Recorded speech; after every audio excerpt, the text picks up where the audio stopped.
Okay. We do that to people. We cause that. We cause people to be ill.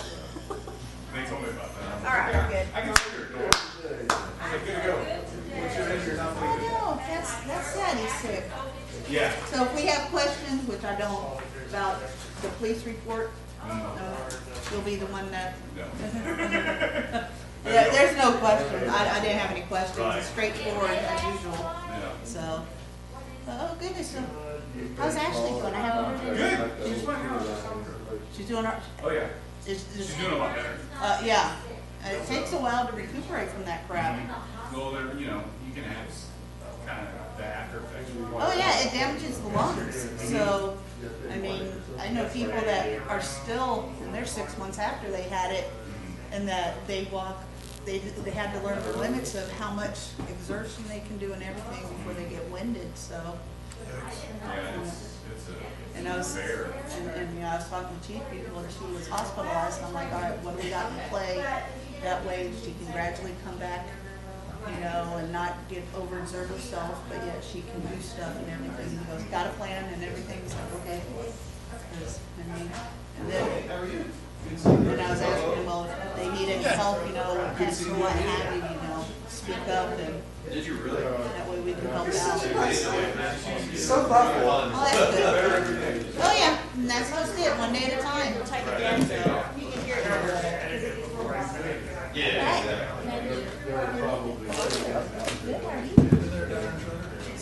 What? Rain or don't rain? But It's- quit doing this. I looked at the radar. Thunderstorms are supposed to start hitting here at 8 o'clock tonight. It's coming west. If it's down. clear, we're not going to It's get coming from done. the west on 90. Yeah. That's when we get our nasty stuff. Well, if it's So clear, if we can talk fast and get home. I plan on mowing my yard, just so you know, neighbor, if it's still light outside and it's not raining. Okay, so we're talking fast then. So we're talking fast then. Yeah. Okay. I put my dog's been inside all day today because it started raining this morning. I was like, oh, but I better put him away. It rained off and on all day. So you got your last name, or this is an old? No, it rained. Did it rain? It rained. There's nothing wet at the house. I just went by and let him out again. I let him out 4 times. He'll probably still pee somewhere. Yeah. Thank you very But, much. I love it. And I thought we would probably need one. Yeah. Well, yeah, so I haven't had 2 of these.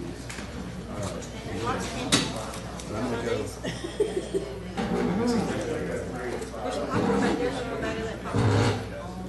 Another one?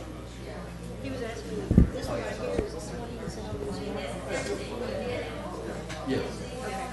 that's all right. The other one, the PDF was put on their packets and all, and so. And as far as the other, I'll let you know. Okay, so just, that's all I told him. I said mine is also the reading Friday hours. And that's it. You did leave my trouble. Just kind of funny.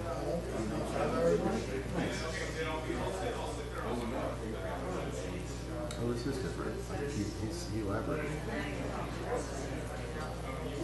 Text and just said, you know, let her know when we're going to the call, which we go to all that stuff.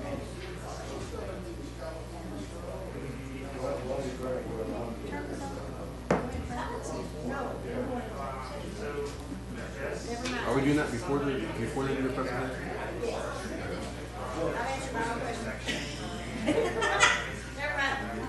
Hi, how are you? Good. How are you? Good. How's your wife? Any answers? No, I mean, she says she's feeling some relief, but we're still Oh, yeah. way out there. Yeah. Going to an upper cervical chiropractor now. The two joints right below the head. Yep. And reclaimed there, whacked up, out of line, and it's gonna take a while to get it right, but 8 o'clock. Because it's a gradual I'm process. sitting here watching what they're doing, I'm thinking, this is a quack deal. That's the presentation of the I don't know. I ain't saying that. Oh, yeah, I ain't dare saying that. I spent because several years going to a chiropractor, and it seems weird that It does I work. haven't been back in 15 years. Yeah. They don't hardly really do nothing. Well, you They think- use a gun. You They got think- this gun and it's stumping her. But you gotta be careful though, because that's what brainstem is. That's why, Yeah. that's why they can't do it as drastic as they do the lower portion, the lumbar and everything. Yeah, they don't crack bones. No, not in the neck, you can't. Because of the possibility of paralyzation, I know you don't. A lot of people coming and going in this building and I don't know, I'm optimistic. Fingers crossed, that's all you can do. Yeah. I mean, she's still doing her exercise thing, Yeah. going to the gym. She's got this little cloudiness in her And head. that's from the pressure on the Yeah. brainstem. And Yeah, that's that's from what they're those trying to bones. tell us. Yeah, and that And makes a lot of sense. her neck muscles are just tense. And the guy's saying, this is from you being out of line. Your neck muscles are trying to overcome Yeah, that. and I have that with my damaged nerves and everything, in my legs, to where I have it set up, I go once a month, to my spa here at the top of the hill. They have a deep pressure point release. And they go from our neck They'll be fine all on the way Wednesday, down and then and you'll release you'll all wake the up Thursday and muscles. feel like crap. I It promise looks you. like hell at first, but it releases all the muscles and you start firing normal. It's not bad. Everything functions normal. Stay optimistic, huh? That's it. How are you? This church don't have no pockets, so I'm not very good at that money. Hi there. Hello, Scott. Hello. How are you, sir? I got an empty one. Oh, thank you. I'll refill it, don't worry. Hey, Deborah, So why, the specialist hadn't found anything? for the live streaming, where's it, live streaming? Well, I kind of went away and now they're coming back again. She's having these little lightheadedness spells Look at the and watch the live little stream. cloudy fogginess Easiest way is on and Facebook. things like that. And so now we're Just go to the City of Tasmania Facebook page, and it'll have that works on those two joints right under the head, those two vertebrae. And they're telling us they're out of line. Yeah, same here. And that's what's giving her all these issues, but it's gonna take some time to get it back in sync again. you don't want Been to her twice last week, twice this week, and it's a hand out in there, so. I don't know. Yeah, there's a girl that does adjustments, and then there's a guy that does adjustments in the same joint. As long as it's not the same person. That's what we were worried No, about. no, not a him, her, a him and a her. All right, Deborah, are you ready? I'm sorry. Usually it's Todd telling me to be quiet. All right, we're on. For a change. For a change. All right. We have one caller so far. And Okay. We're recording. All right, so let's call the meeting to order at 5 p.m. So roll call, we have everybody except for Councilman King. He's at a personal thing. Please stand with me for the Pledge of Allegiance. Pledge of Allegiance.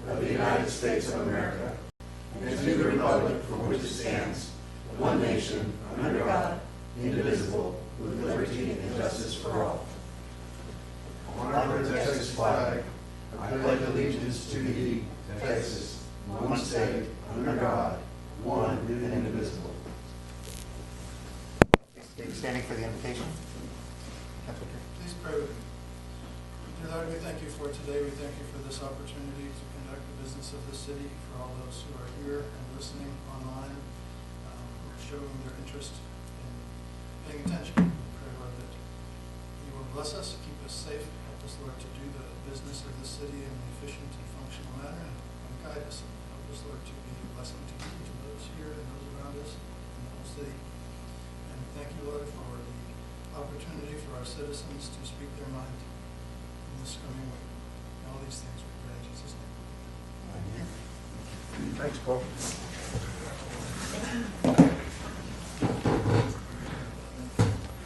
All right, do we have anybody that wants to speak for citizens' comments? Caller online? I have two callers. With respect, I'm only here to, in case any questions come up regarding the outpatient note. I do not have any public comment. Okay, great, thank you. Thank you. Just please make sure that you stay muted and, unless you're speaking. Understood. All right, thank you. Appreciate that. All right. Moving on. Oh, excuse me. Not moving on yet? Real quick, moving on. Arnie DeLasse, 109 River Bluff, Casterville. Nothing to do with the city directly, but just remind people that whether you're in here now or later this afternoon, evening, the early voting ends at 7 o'clock. Saturday, it's from 7 to 7. The turnout across the county has been very, very low. As of last night, there were only 1,023 people voted out of the entire county. Wow. And about 300 here in round numbers. So if you have anything to say about your city council, school boards, or the county event center, or anything else that may be on some of your ballots, if you want to vote, you better get with it. Thanks. Thanks, Arnie. Thanks, Arnie. Thank you, sir. All right, now moving on. Appreciate that, Arnie. All right, consent agenda. Minutes for April 13th, 2021, regularly called council meeting. Minutes for April 13th, 2021, specially called council meeting. The quarterly financial report and quarterly investment report. Do I have a motion? I saw no corrections or revisions with the minutes or the other reports, so I move that we accept the consent agenda. Great, thank you. Do I have a second? Second. All in favor? Aye. Aye. Aye. Motion passes. All right, next item, recognition of retiring Parks Department employee Vernon Jackson. Please. You already know, Yep. unfortunately, he had a medical emergency and yesterday, and has spent his day in the hospital, I believe, today, so he's not gonna be with us today. He's okay, he had something, needed treatment, and he's getting the treatment he needs, so we think he'll be just fine. Friday, we do plan, hoping he'll be better by then, to do a cookout, and we'll do the presentation that we had planned for tonight, Friday afternoon. We're gonna do a hamburger type deal for the employees at the Parks Department and some of the folks like yourselves who'd like to come out and pay tribute. Great. I'm gonna be Thank you. hitting the road. Where's on that the gonna trip take to place? That'll be Minnesota. at At the the rec regional hall. park, small gathering, Okay. not open to the public, but. Around what time? Probably, what, 11:30-ish? Yeah, Started about so 11:30. between 11:30 and noon.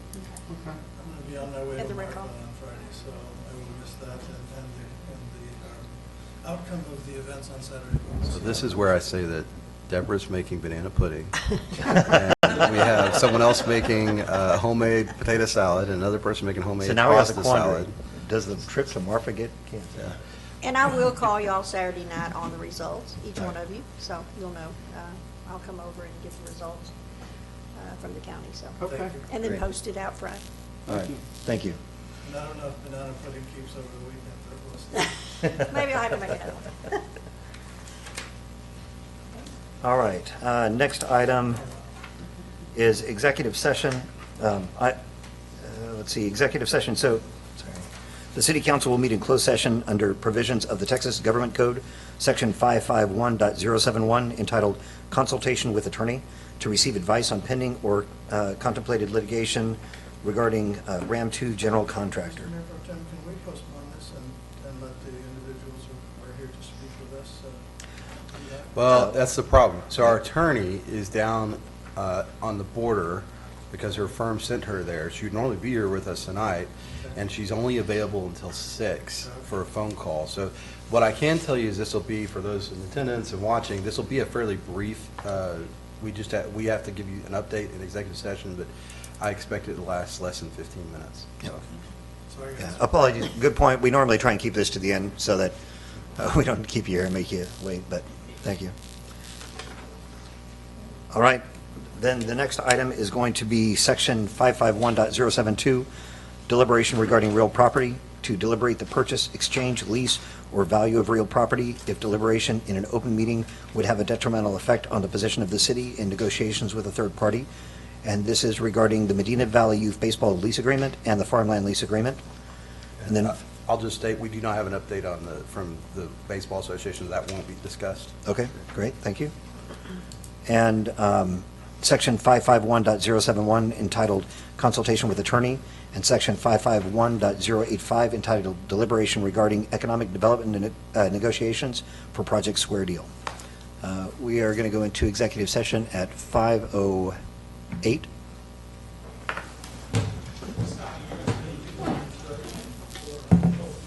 How is, this would be executive session. Everything.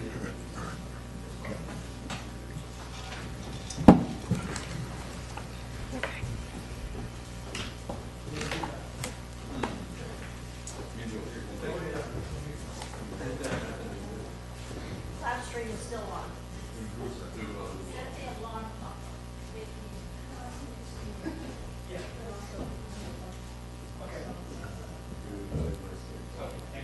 Just a reminder, the camera is right. Sounds awesome. They can only hear you, they don't see what you Right.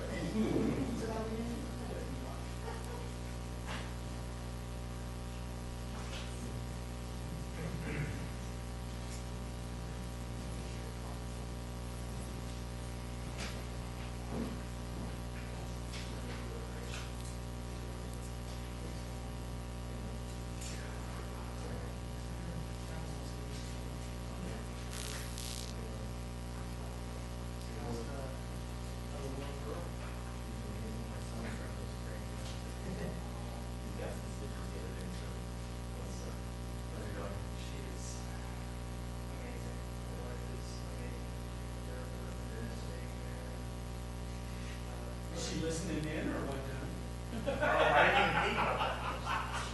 I was going, man, that's a good guy there.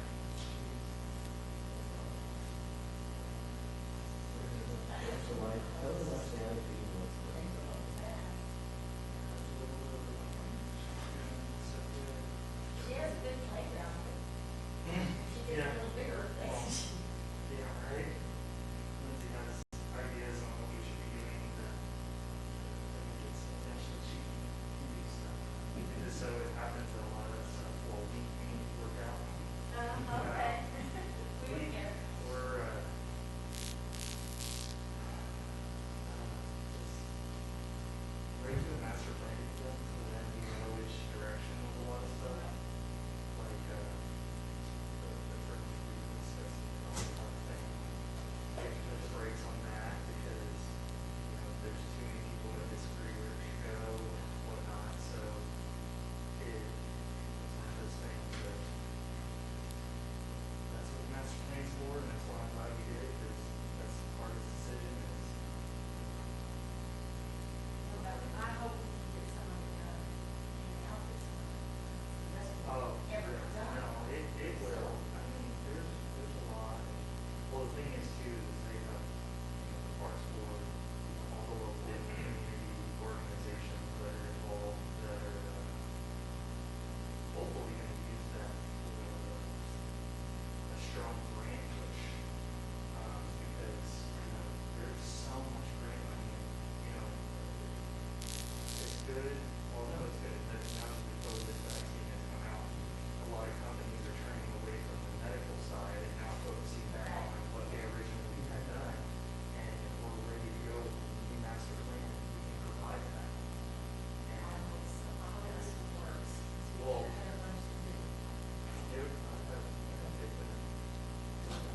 How many master plans have you seen? 4, 5, maybe? parks, Well, Houston Park in the Square, city, parks in Houston the Square. city, and Houston Square. there's a lot of great ideas. Put on 9 when the first update, Yeah. 1 years, I think it was. Yeah, and after that, yeah, I think that's what There's we been find. 2 since then, real. And nothing. You ever hear back from, old folks society? Oh, AARP. AARP, yeah. I think their grant thing, it said on here, it was like 2 to 3 weeks after the end of the grant to, Yeah. for them to look through the application and all that, so. No, we haven't heard anything yet, hopefully that's a good thing. But we applied for a grant through AARP for a little under 200,000 for renovations to Regional Park, to the soccer fields, to grow for the soccer organization, and then also some new bathrooms. Well, that,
wall, like EDP. Yeah.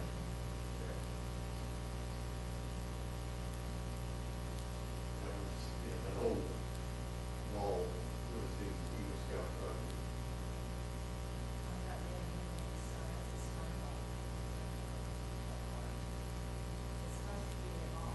Yeah, that's never, yeah, it's a Sunday, never had me check with it.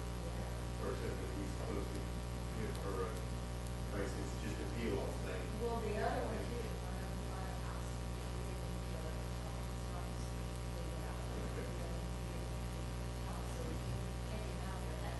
He's gonna be here Friday and Saturday, or Friday.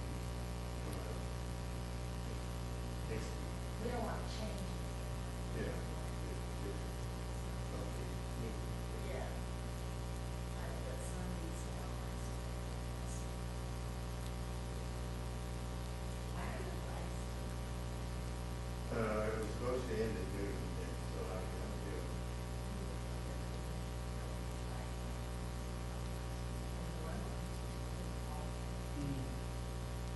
Okay, for Tuesday, they have their all stored in there.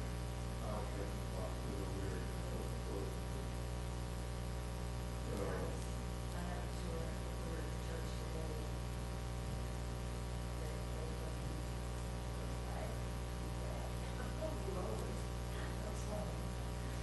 Blamed on the fire, and the trees fell down. The flags froze. Flags froze.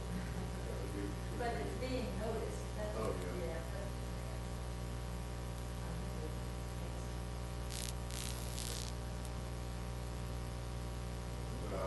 When Liz, regional Liz, was working over there, ordering those flags. I figured there would be else, but it was, how can you should happen, taking on before. And at the time that we were no longer involved with the St. Mark House, that kind of place, it did. That you could buy the same flag for like $42 American, and it would pay like $125.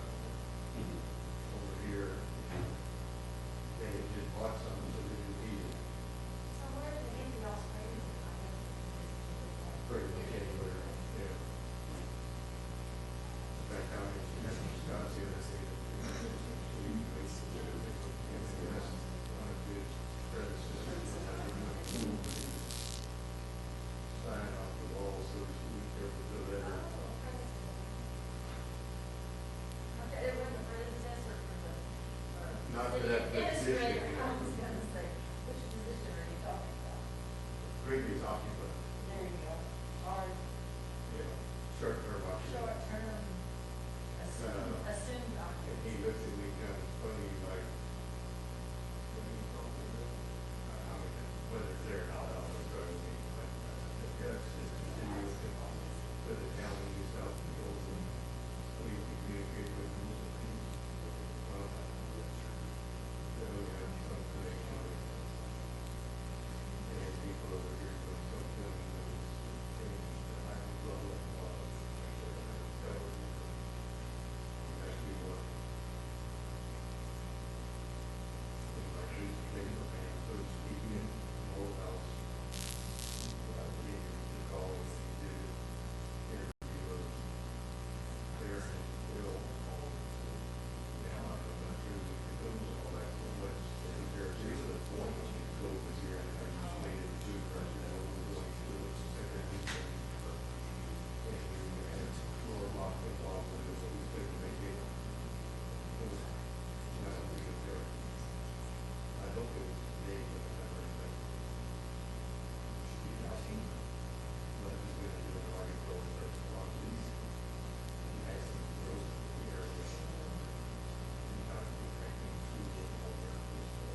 more like going over there and so on.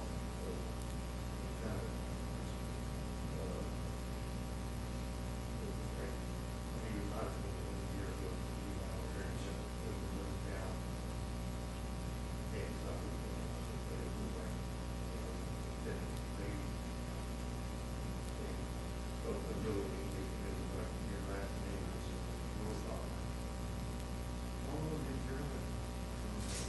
My family lived it, and so, either the county or either the next one, I don't know.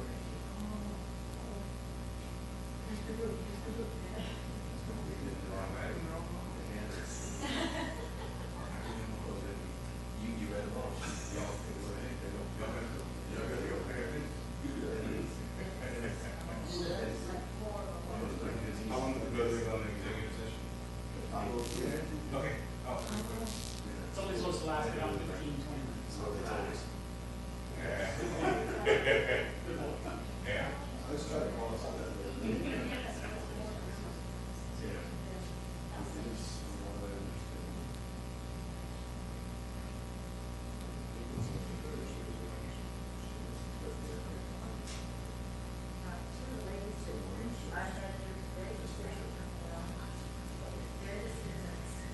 John, but it was, he was, and that was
Get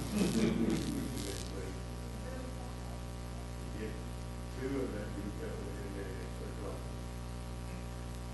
And those two will,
that turn out pretty typical of a non-presidential year?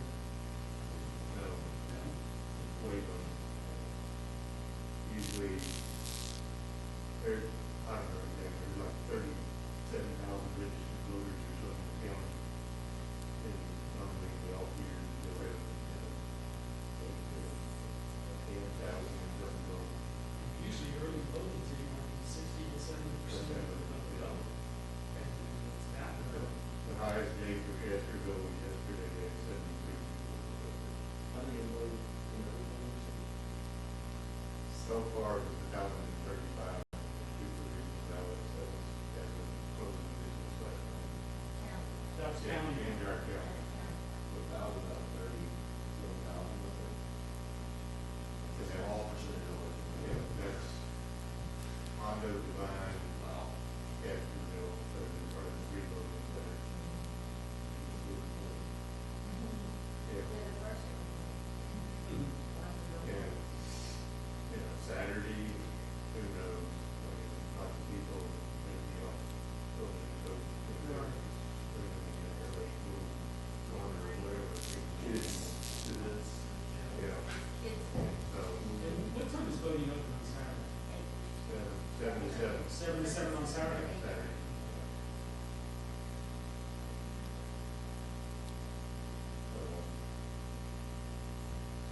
Now, in fact, the first 2 days, there were only something like 157 or something like that. You go back and look, but yeah, it was like we, and the most that I've heard comment, personally, or really, some of the working and all that is, I just feel that it's, never even heard of it. Yeah. It was like, well, it was in the paper 3 times, articles in the paper, they made presentations, multiple, like, I don't know, 7 or 8, like, service club and chamber, county. Well, I don't know any of that stuff, well, because it's no virus, you know, we got one out, so nobody knows anything about it. Okay, well, did you vote? I voted, I figured it was a mixture of good and something, yes. But I've also had somebody tell me, I had no idea what it was. You voted no, yeah, I heard that too. Just on purpose, and I had one person tell me that, I don't know, it was never their spouse or something. They didn't vote on that thing because they didn't know what it was. I was contacted by someone who what was my position on property, and I said, well, I don't know, you know, Castro, independent of San Antonio, and we don't have that type of collective bargaining in this county. So, and I didn't want to make him feel bad, because I knew he was probably contacting all the mayors or candidates. Yeah. And I said, well, you probably won't see a lot on Castro's property opinion. Yeah. Well, that's like, send those numbers, but this is the sad part of the citizen. About a year ago, ACOG had a publicized meeting, anybody interested, and it was sent out like all the county judges, mayors, and other economic development. I tell you what, we early, we're gonna be a meeting about consensus and meeting ready for it.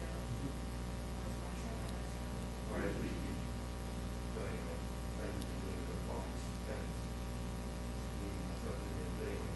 I get there, there's a lady that's the head of economic development there at the top. And her secretary, and I walked, I know, there's a man, and the guy says, where is everybody?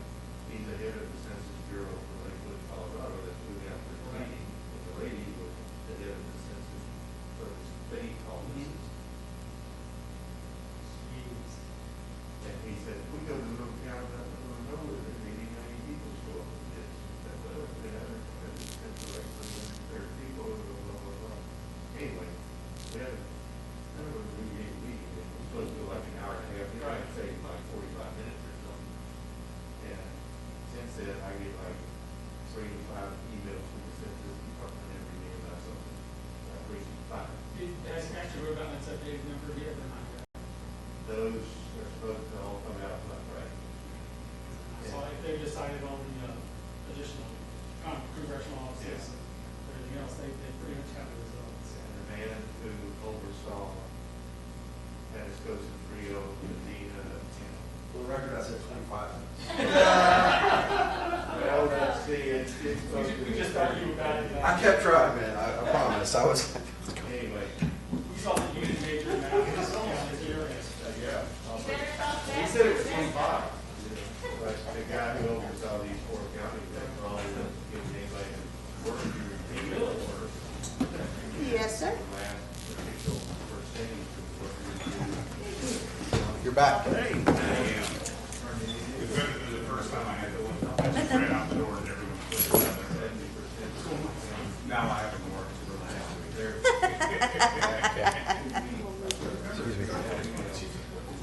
Yeah.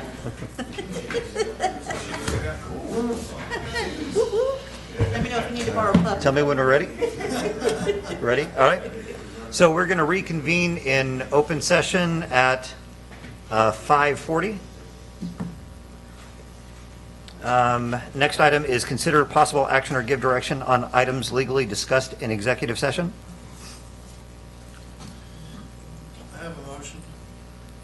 I'd like to move that we authorize Mayor Pro Tem to pursue the settlement agreement and approve that settlement agreement with Ram 2 for Ram the 2. sewer extension. All right. Do I have a second? Second? All in favor? Aye. Aye. Aye. All right. Motion passes. Thank you.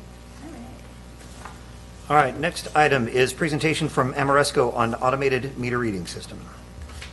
So tonight, we've got two folks here, both from Amoresco. I think I've mentioned their names before.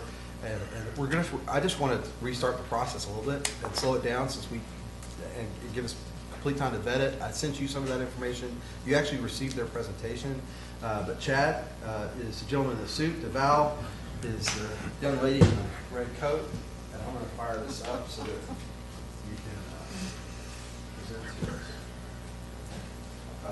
I'll be your big enough. And I've already fixed the Zoom, I hope.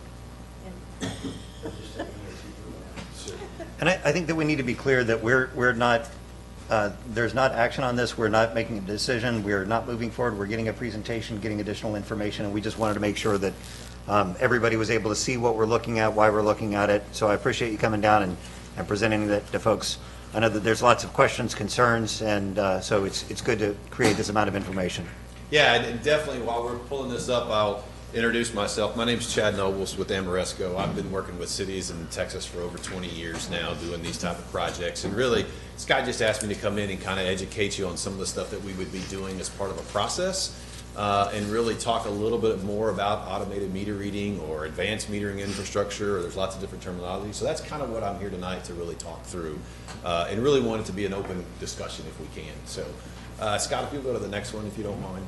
So really, I met with staff a couple different times, and we had lots of good conversations about different things. One of the things that they brought up were some of the challenges that the city were facing, which you're not alone, let's say that first. So you got some aging infrastructure, whether it's the meters themselves, lines, you're dealing with all kinds of different aging infrastructure, and you want to figure out how do you address that, but that's a challenge for you guys. The other thing is currently right now, you're reading all your meters, your gas, electric, your water manually, right? So we're all humans, we make mistakes, there's different things that take place. It takes time, effort to get that task done on every single month. The other thing is staff really wanted to try to improve operational efficiency. As you all know, we were hit with the freeze. There were lots of challenges associated with that. We didn't have data handy. We didn't have the ability to react or be proactive with some things. And so they really are looking for ways to increase their operational efficiency. But the biggest thing they want to talk about is customer service. How do we provide our citizens with better data, with access to their usage, and really see what that looks like for the thing? Scott. So one of the things that really what this project or a project like this can do is enhance customer service or allow your citizens the transparency that they're looking for the data. Right? So right now, when you go read your meters, you get one read a month. You don't know when it was used, how it was used. And take an example for your water meter. You got a bill. How much water did I really use? I don't know, right? Well, with an AMI type system, you're going to see that data continuously.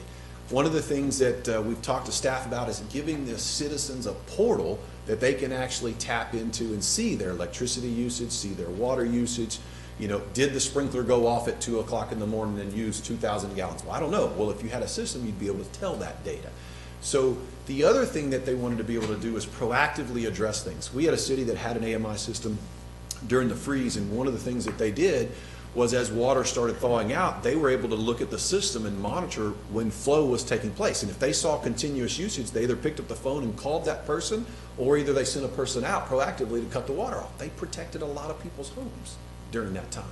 So when we're dealing with our public and the people that we're serving, the idea here is to provide them better service. The other thing is you want your staff to operate more efficiently.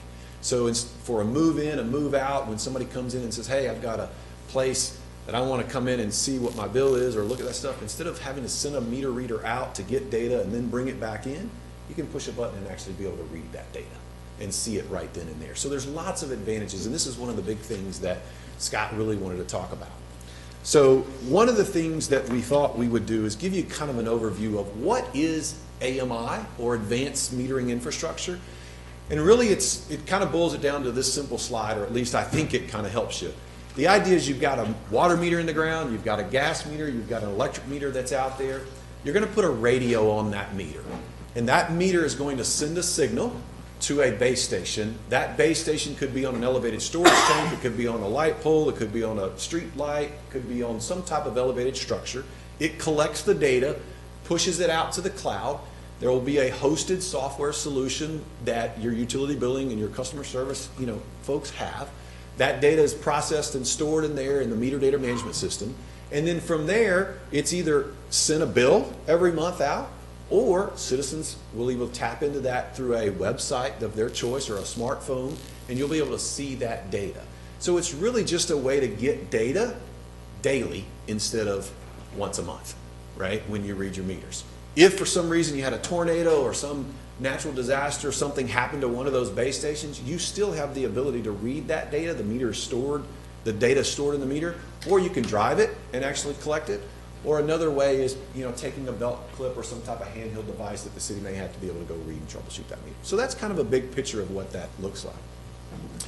We talked to staff further, like they were talking about questions about how do we do this, how do we get this done, and they had several objectives that they wanted to talk about, and really things they were looking for from helps from somebody maybe possibly like us.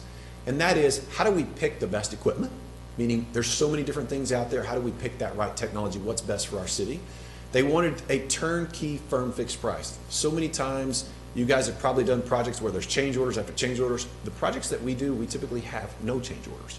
And that's because we do a lot of work up front.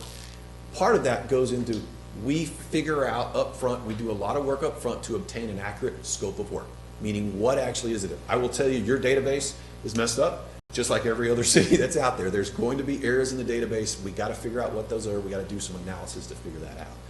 They also wanted to make sure that we minimize day-to-day operations, that it wasn't putting a big burden on their staff, because let's face it, you're not having a bunch of people sitting around doing nothing. They're doing their jobs, and so we got to be able to make sure that we implement this project efficiently, effectively, without burdening staff. And then finally, one of the things that they looked for is somebody that was full-time controlling that process, handling all the data, the inventory. And then, as I mentioned before, the biggest thing is to put a strategy in place to make sure that the citizens know what's taking place. Why are we doing this project? Why are we even thinking about this project? The benefits, and if we do, or if you guys do decide to engage in this process, what does that look like ongoing? So there's lots of things that we'll bring to the table as part of this process. So how do you procure a solution like this? How do you execute it? What does it look like? So one of the processes that's out there is a process underneath Local Government Code 302. This is one of the options that you have that a lot of cities choose. And you can select us we were selected through a competitive process for request for qualifications through a co-op. The co-op did a bunch of background work. They said, hey, where are your projects? They looked at everybody that does this, and we were one of the chosen ones that they selected to do this. So you can choose us through this co-op, and one of the things that we asked you to do during that process, we would ask you as far as the next step, should you decide to do this, is sign a project development agreement. That development agreement has a walk-away fee in it. So all of those things that I talked about where we were going to look at scope of work and figure out, we've got to go figure all that out. That's what this development group or development agreement does. It's physically we're going to go out and look at your water meters. We're going to go test some water meters to figure out, are they inaccurate or are they accurate? We're going to look at your electric meters. You know, what are your base conditions of those electric meters? We're going to look at the gas meters. Can they be retrofitted or do they have to be replaced? You know, are they right typed and right size? So this is a lot of field work that has to be done. As part of this process, we also go out and work with your staff to figure out what that best product is. So we look at a process where we'll check that, what meters are out there and what's available to your staff. We bring all of this data back, and then they have a choice to kind of pick and choose what they want. Whatever they decide they want, they bring back to you. So there's another step at council that would say, hey, we want to bring back a proposal. This is what staff has decided they'd like to do. And then you as council get to decide whether you want to move forward. If you decide to move forward, we would enter into an implementation contract. If not, you would pay us this walk-away fee that we presented as part of that project development agreement. So, Scott, go to the next one and I'll talk about what are the things that we're going to do, because this is where the educational part of, we kind of talk through some of these. We kind of break it down into three simple paths. One is the technical side, the field audit, that's the top path. And in that path, there's lots of different things we're going to do. One is we're going to meet with staff, as I mentioned, talk about these different meters. We don't manufacture any of these meters. We've put them all in and we know the pros and cons of those. And so we're going to work through that process with them. We're going to develop the scope of work. We're going to look at the field audits and all that type of stuff as it develops the technical portion of the project. From the billing side is the second path. And this is a critical path. There's a lot of data. You imagine all the meters, electrical, water, gas meters you got out there. We got to figure out what's the data. So we look at your database, kind of look for anomalies, look at things. Is there any type of consumption information that we can gather? Does it look weird? Those type of things is what we're looking at. We look at the rates and how you're billing and all that's set up. And then the third path that we take is operations and maintenance. Do you have the people on staff right now? Should you decide to make a change that are capable of doing this? What does that look like?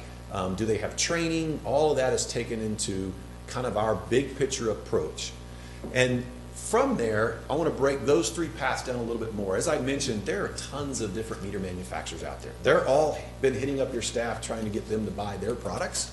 What we do is, as I mentioned, we're vendor neutral. We're going to talk with staff, look at the pros and cons of these different solutions, and bring back to you a solution that works best for your city. Because not everybody does electric, gas, and water. Some just do water, some just do gas better. So we want to work and figure out what's best for you. As part of that process, we also have to do, depending on the meter manufacturers that you want to look at, we have to do what we call a propagation study. And this is where we determine what the coverage ratio is for what we would get from all your meters. Meaning, can we go read the gas meters at everybody's houses? So we have to plot all these out. And we look at your towers. Where can we mount these gateways? Where can we mount these base stations? Do we have to put up any new poles?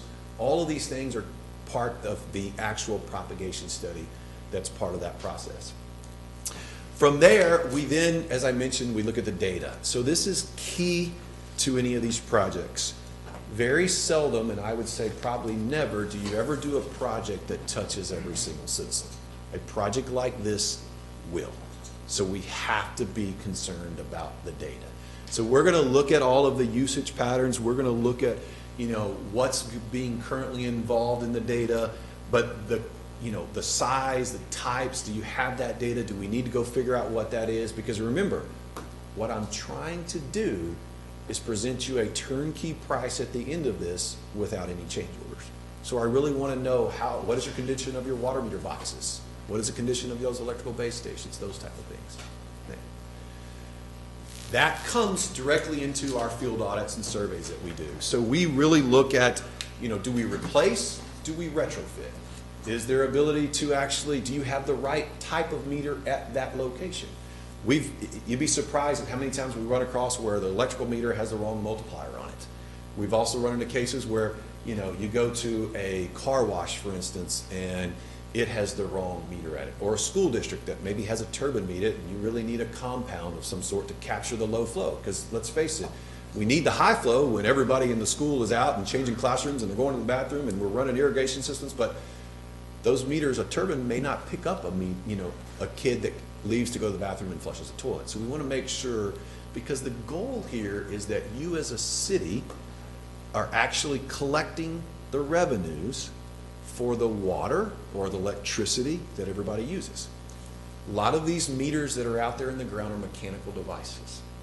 And as mechanical devices age, they wear out and they don't read accurately. Typically, 99% of the time or more, they fail slow, right? So contrary to what most public people think, water meter doesn't speed up typically. It typically fails slow. So what happens a lot of times when we do our testing is we find out that the city is pumping 100 gallons of water to your resident, but your meter's only reading 90%, which means you're losing, as a city, 10% of the revenue. The idea behind one of these projects in the evaluation is, how bad is that? We don't know what that lost and unaccounted for revenue is. We got to figure that out so we can come to you and you can go to your citizens and say, look, here's what's happening. Because the goal of this is to do a project like this, ideally without any rate increases, or anything like that, but we've got to be able to make it fair and equitable to everybody. Because what happens in most cities is, if meters are inaccurate, you still got to pay for the water or the electricity that you're buying. If you're not collecting for it, what do? You typically raise rates to cover that cost. Well, the idea here is, if your meter was 100% accurate and the Mayor Pro Tem's was at 80, we raise the rates because we had to cover our costs, but you just ended up paying more for his loss. So the idea is we want to make it fair and equitable to all citizens. I do have a question. Yep. Because we're dealing with this right now. We have one of the probably the most frequent complaints that I receive has to do with sewer bills. Mm-hmm. My sewer bill is higher than my water bill. How can that possibly be? And usually it has to do with someone who is using a very large water consumption in the summertime. And it's being reflected. Well, they're using it during the winter actually. Yeah. So it's someone who's either got cattle or they're irrigating for other reasons. Yep. And so they're high in those months that are typically low, when we actually capture that data for our purposes to then create the bill for the rest of the year. So now they've got a pretty large sewer bill for the rest of the year. At least in the cities that I've been in, but I know that you've seen a lot more than I have. Mm-hmm. Almost every one of them requires a separate meter for irrigation. If you're going to do that type of, and it doesn't get charged a sewer bill. Could you speak to that? I mean, how often do you see cities like ours where they don't require it? Maybe some people have it, but they don't require it, and therefore you run into similar issues where you have very large consumption that just is problematic. Yeah, so sewer charges are always difficult because of the very reason you just described, right? And depending on how your rate structure is set up, one of the things that we look at is, does it make sense to put in a separate, what we would call typically an irrigation meter? Because that's usually what that's for. I mean, let's face it, when we irrigate our yards, that's not going to sewer. So a lot of cities, you're right, Scott, do have 2 meters in the ground. They have one that goes to the irrigation system. They've got another one that goes to the house, so that anything that goes through the house actually goes to, gets charged for sewer, and then the other irrigation gets charged. Is it common? Yeah, it's pretty common that people do have 2 meters. Is every city have 2 meters? No. But what we have to do is make sure that your rate structure, if you don't have 2 meters, does look at that. And so we would want to make sure that your rates kind of match that, and maybe those need to be adjusted or not adjusted depending on what. I'm wondering if there's an opportunity to give citizens the opportunity to put in an irrigation meter. Yep. The city could look at that a couple different ways. We could look at people who are willing to bear that cost up front. Yep. And we could create what we believe is an average cost and say, this is what it'll cost you to put it in. City eats the difference to the extent there's any difference. Or another option would be to create a rate structure that would then reimburse the city for the cost of the installation, and do the same thing, basically say, hey, anybody who needs one, we're going to be putting them in. That's a we're good gonna idea. do all this Yeah. work at the same time anyway, because we're going to be installing new meters, that sort of thing. Yeah, the best. There could be a mechanism to repay that cost over a period of time. In the city, depending on how this gets structured from a financing standpoint, we could bear that cost over a number of years, and it'd be, I think, a really good investment, both in the system from a conservation standpoint, but also from just a citizen standpoint, creating clarity and reducing those friction points with citizens who are very concerned about water usage and sewer. Yeah, and the time to do it is the time when you do this, a project like this, because you can, and we've had customers actually do talk to us about, hey, can we add some meters here to do exactly that?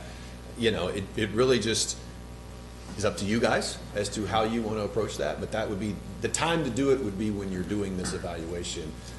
You know, you mentioned financing options. There are lots of different ways to do these type of projects. In a perfect world, this project will self-fund. I'm not saying it's going to, because you have electric and gas. I'm a lot of planning on it times. not. Yeah, and that's typically. I don't even want to bring it up because Right. I just don't think it's likely. And frankly, Especially with gas and electric, right? Because a lot of times those meters are fairly accurate, you know? yeah. Better be surprised if it ends up doing that. Yeah.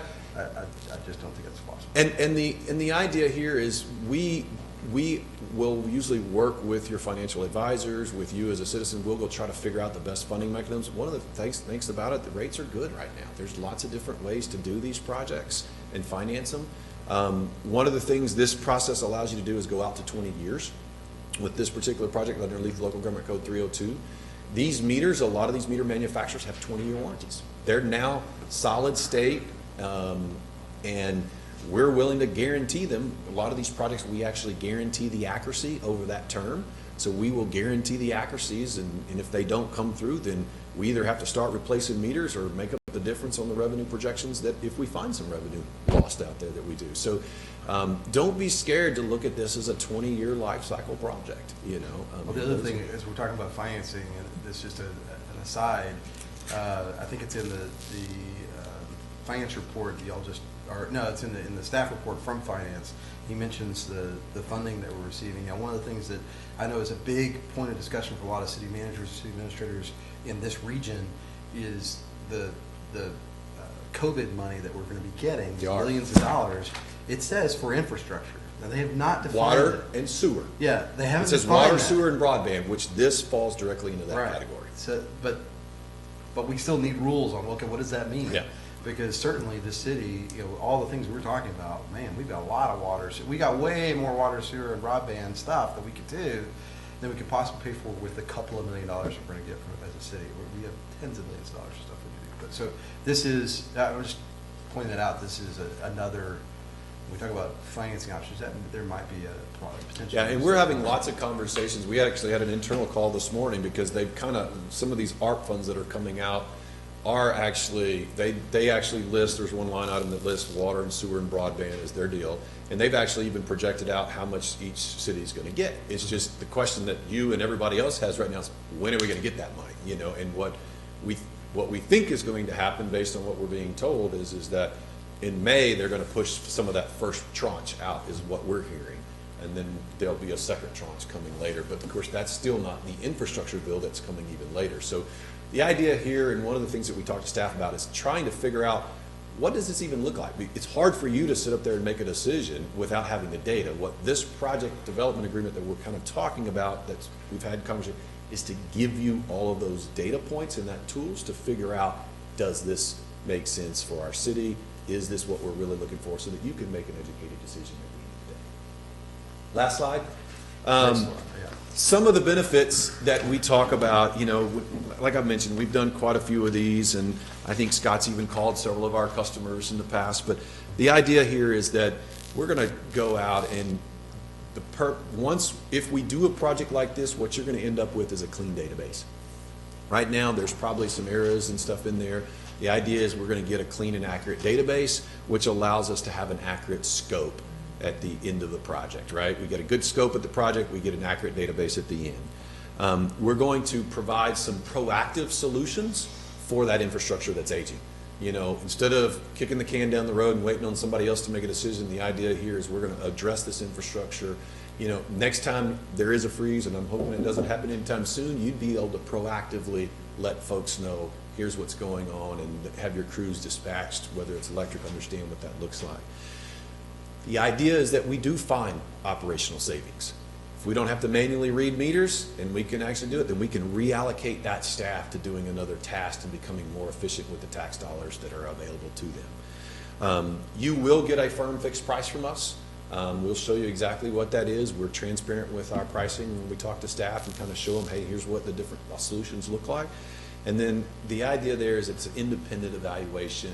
Like I mentioned, we're we are not forcing a product on you. We're going to work with your staff, tell them the pros and cons about all the different solutions that are available, and hopefully they'll actually pick and choose what they want to do and bring that back to you. So I've said a lot tonight. The idea here is just to give you one option of the process, and it's really for you to ask questions, because I'm sure you've had tons and lots of data to absorb, but I appreciate your time and open to questions. Great. You guys mind if I hit it first? All right. Okay, so first of all, I want to make sure that we're very clear that this is not a foregone conclusion. I've had a lot of people that have a lot of concerns about this. Why are you spending all this money? We're not spending the money. We're investigating it. Right. And the time to do that investigation is now. I mean, we are getting ready to increase the size of the city. Over the next number of years, it's going to multiply. It's not going to add, it's going to multiply. And so we've got to be, this is the right time to be looking at something like this in case we can determine that it is the right course of action to take. Ultimately, this is a cost decision, including customer service. So it's the customer service. It's making sure that we're providing great service. You've mentioned a couple of things. The leak detection, I think, is going to be fantastic. Especially after the winter storm, I know that we found a bunch of places just in driving around and neighbors helping neighbors finding this stuff. If we had a way to catch that immediately after a significant event like this, I think it's a really good thing. But ultimately, the cost and the financial risk of this, you talk about the walkaway clause, we need to make sure that that falls within the budget. Ultimately, we have to make sure that we understand because our utilities are too expensive right now. And so we need to make sure that we're not raising utility rates to be able to get something that's whiz-bang that doesn't have functional actual difference. And so that's the kind of due diligence that we're going to be going through with this.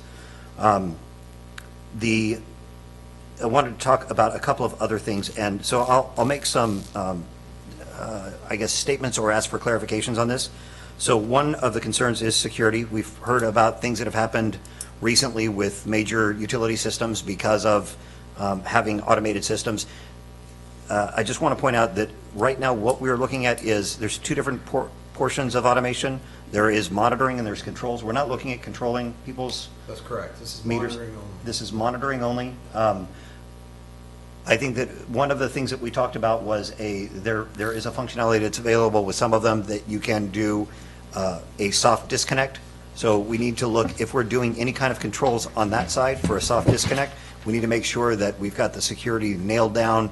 So that's going to be a huge concern for us. Anything, just like any other outage, anything that can affect a large portion of the city, we need to make sure, whether it's on purpose or by accident, we need to make sure that. Yeah, I don't think anything that we're talking about, whether it's gas, water, or electric, we would be disconnecting. Well, that was one of the things that we had discussed. So, let me clarify a couple things, because before we move on, I want to address that security question and the disconnect real quick. When it comes to security, and you've heard the security issues that are out there, most of those security issues are where cities have their own servers, okay? So the breach happened typically in their own servers. The systems on almost all of these meter manufacturers now, you mentioned when I showed that graphic of the system, I told you it was a hosted solution. Mm-hmm. Those are the ones that aren't typically getting breached because they're usually hosted at like a Google Web Services or an Amazon. There's so many levels of protection on there.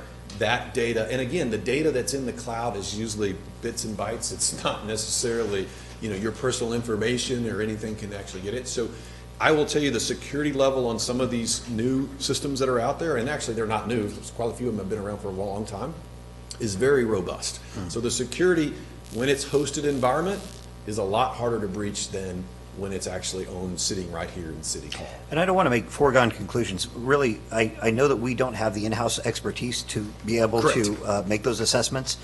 My question is, from you, do you have the in-house expertise to really look at because not all people talk about the cloud like it's, one magical same thing, and it's not. Right. It depends on whose cloud, what cloud. Right. And, when you talk about the larger services, the mega providers, then I am familiar with their security level, so much more comfortable with that part of it, but it can't be a foregone conclusion. So do you have in-house expertise to do those security analyses to find the points of the potential points of intrusion and to investigate the security measures to ensure that they are quality enough to be able to handle that? Yeah, so we'll work with the various meter manufacturers that you're dealing with, and they all know where their flaws are. Because, I mean, a lot of times they will actually have what they call hack fest, where they actually, you know, get kids to come in and actually adults and try to hack into different components. And so we work closely with them, and we will work with the city to figure out, okay, where are those failure points or potential points of entry being? Which drives me back to, you're right, the majority of a system like this is monitor only. You will have the ability, if you decide to, on the electrical side. So one of the things that some cities decide to do on the electrical side is do what they call a remote disconnect electrical meter. And what that is used for most of the time is for areas, we all have them, so I'm not going to say anything we don't. There are areas that have a lot of rental properties that are move in and moves out, you know, where you have property changing over constantly. So the idea is, instead of having a meter reader actually go to that house and turn it off and then come back and turn it on, you can remotely cut off that electric meter. The other place that cities sometimes use those remote disconnects on the electrical side is for delinquent accounts. If you have somebody that's delinquent every single month and you have to go shut their meter off or turn their water off, the idea is, if you had a remote disconnect, you could do that when they come in and pay their bill. You could turn it right back on and not have to send a person out there. On the water side, there are certain manufacturers that do allow for a remote shut-off valve. The technology's getting there. It's expensive, but you got to decide whether or not that makes sense for you. And again, we will evaluate that. So you're right, most of the process is all monitoring only, where we're collecting the data and either putting that out to the citizens in some type of course customer portal, or staff is using it for billing purposes and doing their troubleshooting and running the city. But there are cases. So I just didn't want to make sure that there is a potential to control. You're going to decide whether you want that control or just monitoring. Right, and we just need to be really careful about that. Another point to call out here is, I know that there are a number of people, especially with the community that we have here. We have a lot of folks that are purposely not tech savvy. They don't want to be. And I just want to, for the people that say, you know, I don't care about this, I'm not going to look, I don't have a smartphone, I don't care about that, I'm not going to get on a computer. It's not just, for somebody like me, I'm going to use that like crazy. I'm going to use that for data analytics. I'm going to know exactly what's going on with my system. But what it does, it allows our billing people to have a much greater insight. And what I would look at with something like this is doing some business analytics to be able to do things smarter, so that we understand where our costs are. We can be a lot more precise with it. Yeah, and to your point, Mayor, one of the things that we see a lot of cities do with that data is exactly that. You don't have the data to figure out where do you need to go replace a water line because you got a bunch of leaks. If you had this system, or electrical lines, right, or electrical transmission lines, or you're losing something with the transformer, with the data and having it, you're able to read it and collect all of that data, you can then proactively say, hey, I'm just not going to dig up this street and replace this water line. I know from my meters we've been losing water because I'm pumping so much down this part of the city and I'm not collecting that on the meter side, so I've got a big leak. So you can strategically plan for line replacements, or on the electrical side, the same thing on that, and figure out where you need transmission. So when you look at it operationally, you're right, you can get a better proactive approach to managing the city. I'm going to not cover a couple of these. So perception of cost, that is another thing. I think that there are, and this is just, you know, hearing anecdotal examples of utility costs going up. One of the confusing things, I think it's a great service that we provide, that all of your utilities are on one bill for most of the city, but it's also very confusing because when their total bill increases, they're not necessarily looking at individual items to see where they've increased. So we need to make sure that we're really careful about the perception of cost, and this is, you know, with you. If I remember correctly, when we looked at the capital improvement plan last year, we had something like, I don't remember what it was, 40 or 50% of our meters that were over 30 years old, which means that it's 50%. 50%, half of our meters, there's a pretty good chance that those are under reading. And so where that's happening and it starts reading accurately, there's going to be a perception that costs went up. So we need to make sure that if we do this, that we're managing that perception through a lot of communication to make sure that people understand what's going on, what to expect, so that we just don't want to surprise people with this even if they have been getting a deal for the last 20 years because their meter isn't reading correctly, we just don't want to surprise them with that, if Well, that's the good something. news is hopefully it'll encourage conservation. Yep. People will hopefully not just pay more, they'll use less. Right. Yeah, if you, right now, we've got a project underway where we put in a citizen, what we call a citizen engagement strategy and some communication marketing type information and help the particular entity. So if you happen to look at, if you search Woodlands Water, which is over in the Houston area, we're putting in about 34,000 water meters there. And we kind of laid out on their website, there's links, and it tells the citizens all the things you're talking about. You know, hey, this is why they're doing it, what the ramifications are, what that looks like. Because you're right, some people's bill won't go up at all. Others will. You know, if they, especially, you know, if you got 50% of your meters that are over 30 years old, most of those are probably out of warranty, you know, by a long ways. You know? So those are the type of projects that you get involved in. Right. Good points, though. And then you addressed failure rate. I appreciate that. I had one gentleman say, my meter's been working fine for 30 years, and why do I need to replace it? Because it's not, but. Yeah. Most of the time it's not. Yep. So. It is on his side. Yeah, for him it's beneficial, but yeah. And I don't want to take that flippantly. I mean, the fact is that we That's want to correct. charge the right amount for the Fair right and service. To your point, we want to make sure that if my meter isn't reading correctly, and I'm getting a deal because of that, it burdens everybody else with my water, and we don't want to do that. Well, let me also state this, there's a cost to producing the water, right? Mhm. And you just stated it really, but there's a cost to producing that water that goes to the system, and if it's not being sold or tracked, it's considered lost. So that lost cost, we're gonna, as part of this process, we'll figure out what that dollar amount is, and it's gonna be a material. It's gonna be significant. It'll be tens of thousands of dollars almost guaranteed that is quote unquote lost. So that's a big issue. Now, And just that's to a be conservation careful issue. about, again, communication, Yeah. that's not per household. No, It's system-wide. Let's just be really I'm talking clear about that. Yeah, system-wide, yes. water loss, system-wide. If you've got a system that's producing millions of gallons a year, you can, and you think you're losing a 10% or more, which is kind of our situation, well, that's hundreds of thousands of gallons of water. The cost to treat and produce and pump hundreds of thousands of gallons of water is material. It's tens of thousands of dollars over the course of a year for the entire system, and that goes uncollected. And it could be water leaks. So this system, as he just stated, helps us find those and track those and pinpoint where our money is best invested to repair those leaks and catch them. But it's also in some cases where people are getting water for free or they're just not paying for it. We need, as you just stated, it's not fair to the rest of the users because we are paying for it. It's not, nobody gets anything for free. Someone's subsidizing that, and it's the rest of the system. If we can capture that, we can really control our rates. And maybe we don't have to charge as much as we used to. I mean, it's that type of thing. So. The other thing that you mentioned, Mayor, was that you mentioned a lot of growth coming. One of the things that would happen is you add more residents. If you did nothing or something like this, you'd have to add more staff, which is going to add and burden the cost, right? A lot of times what we find is we did a small community years ago. They haven't added any more staff, even though they've added thousands of residents, right? Because you've got a now electronic infrastructure that's collecting and reading the data, and you're collecting that revenue and getting those new meters all in. I think Buda is an example of that. Buda? If I'm not mistaken. Buda They were was, very, and- very small, and they just exploded. Yep. But they did this type of investment right before all that happened. And then as new developers came in, well, guess what? They were required to expand the technology.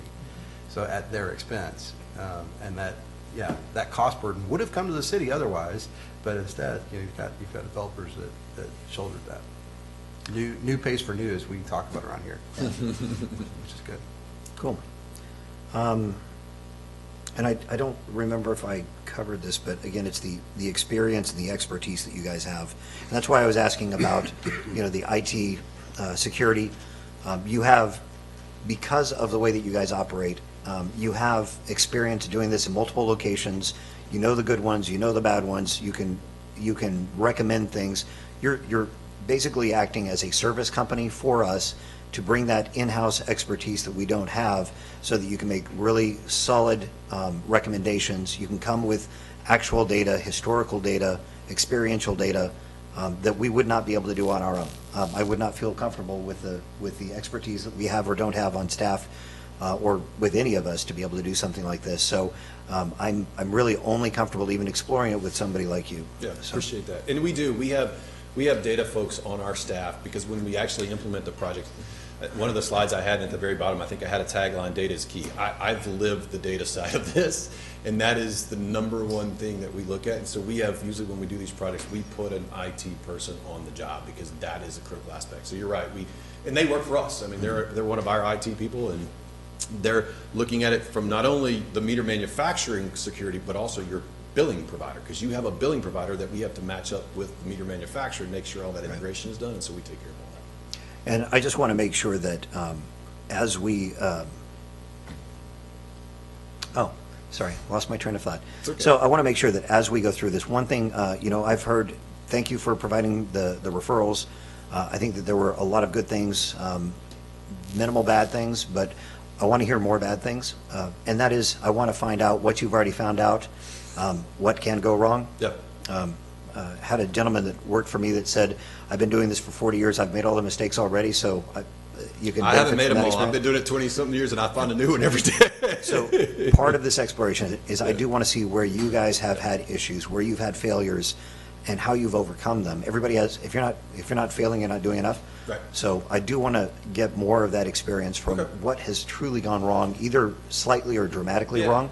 So I'll give you a couple points. I mean, anytime I always tell the utility billing folks when they start a project with us, their first couple, months are going to be pretty painful with us because we're dealing with a lot of data and we got a lot of citizens coming in and asking questions and doing different things. And so we're there to hold their hand and kind of work through it. When we do water meter projects, the biggest challenge we have there is we're going to bust pipes. They're going to happen, right? We're going to leave somebody's water off.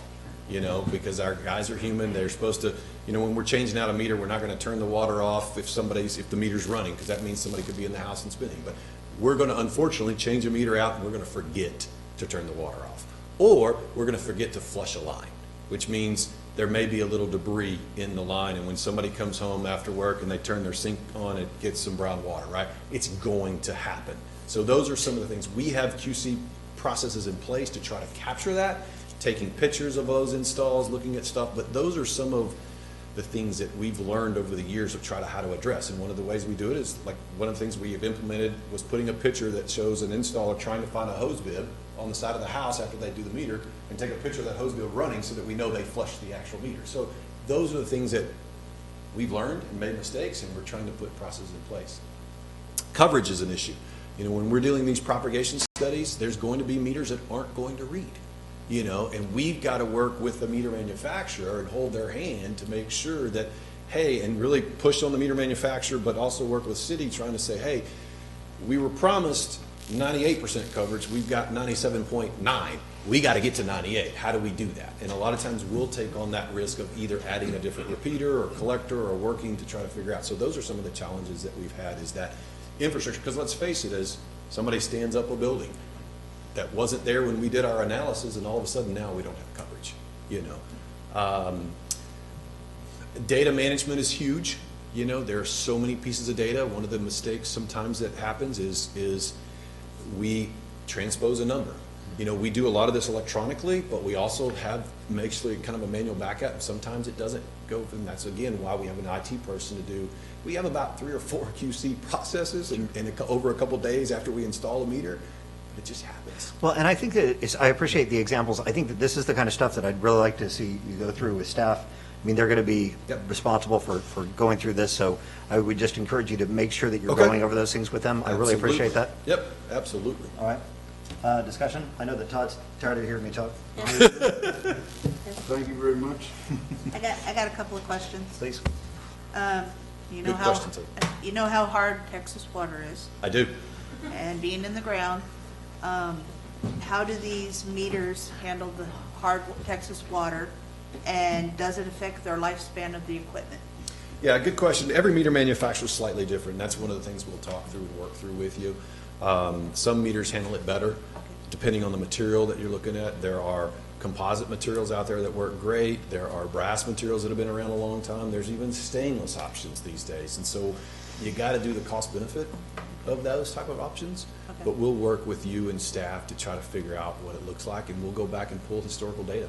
and show what it is. Because the other thing that we run across in some Texas cities is heat. Some of the water comes out really hot, you know, and so we got to deal with that as well. Okay. And then my other, this is just throwing this out there, retired Air Force medic. I have Thanks an for your idea. service. Thank you. I have an idea regarding, you know, if we go through with this, no matter when, we should maybe have a town hall meeting. That way our citizens can come, talk with you guys, get input, you know, address their concerns. And for the other side, have, well, in the military, we call it train the trainer. Basically, you train our city staff on, you know, like our public works people on this, you know, the in the ground stuff and what have you that may have happened. And then for our billing side, or here at City Hall, or even our receptionists over at the Public Works, train them on the use of the system and everything. Then that way, the city can turn around and have a training session for any citizen that wants training on it. And they'll have all the you know, like a continuity book type thing that they can use and pass on. That way, if we lose staff, there's still that binder. Yeah, so I'm going to give credit to DeVal. She is on my staff and on our staff constantly for a cheat sheet. Give me the cheat sheet, right? Oh, yeah. And so we always produce a Yep. cheat sheet for staff, Yep. you know. We encourage your staff, especially your field guys, come with us. Okay. When we're working in the field, come with us. Okay. You know, come get that training, because when we're troubleshooting, when we're putting it in, we're going to run into the same challenges they're going to run into. Okay. So they need to be able to see us. So they're open as much as they want. And the other thing that DeVal has done quite a bit, and I've done some as well, we'll do, as you mentioned, town hall meetings. I've gone to Lions Club, Rotary Club sessions. DeVal actually did a farmer's market one time, and we had a little booth that we put up in the farmer's market when we were doing the project, and we had literally a water meter box with the meter and set up, and you can actually touch and feel, and people can come up and ask questions. So that's part of that citizen engagement strategy I talk about. Every city is different and unique. What's best for here may not have worked somewhere else, and vice versa, but we're going to work with your staff, your communication outreach, and figure out, what do you guys need? Okay. But that's all part of that. So we've done quite a few of those. Oh, yeah. And they work well. Okay. That's, again, I go back, this is a project, it's going to touch every business, every resident. You know, all commercial accounts have to be scheduled. Yep. So we do all of that as part of our process. So there's a lot to it, but yeah. Okay, thank you. Good question, so. None from you, Paul? Oh, no, I was just waiting. I enjoy the questions. It's been good That's to have a okay. conversation. I had some personal interaction with our water service personnel, Good. staff today. I told on myself a couple weeks ago, basically after we've had a couple of customers come in and say, you know, I've had these outrageous water bills, I started looking at mine. Yeah. And I went back and looked and realized that mine had been shrinking. And so I notified our city administrator, and they came out and put a new meter in. They told me the one they took out was installed in the 70s. Oh, wow. So, I mean, who knows what kind of debris had accumulated, and what, you know, deterioration and wear and tear. So, you know, I'm gonna be very interested in seeing what next month looks like. But that's okay. I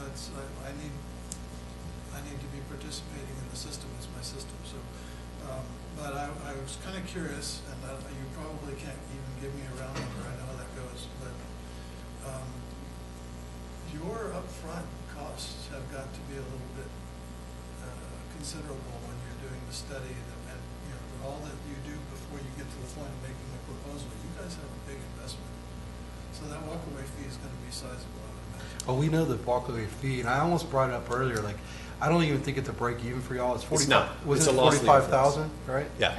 So 45,000 do the study, but if you look at like engineering, like our cost of service, the cost service agreement we just signed is more than what they're proposing, and that's less work. It's still a lot of work. Because you're looking at every meter and every service. So it is truly what we consider a walkaway fee, right? We're going to spend more than that when we do this process. If you are, and I'm going to say this, and you probably have never heard a business development guy say this, but if you're interested in just a study, let me know, and we'll say thanks and move on. At the end of the day, what we would like to do is help you long-term that if you decide to implement a project, we want to be the one to implement the project. We're a general contractor, an engineering firm, a design build contractor, that's what we do, right?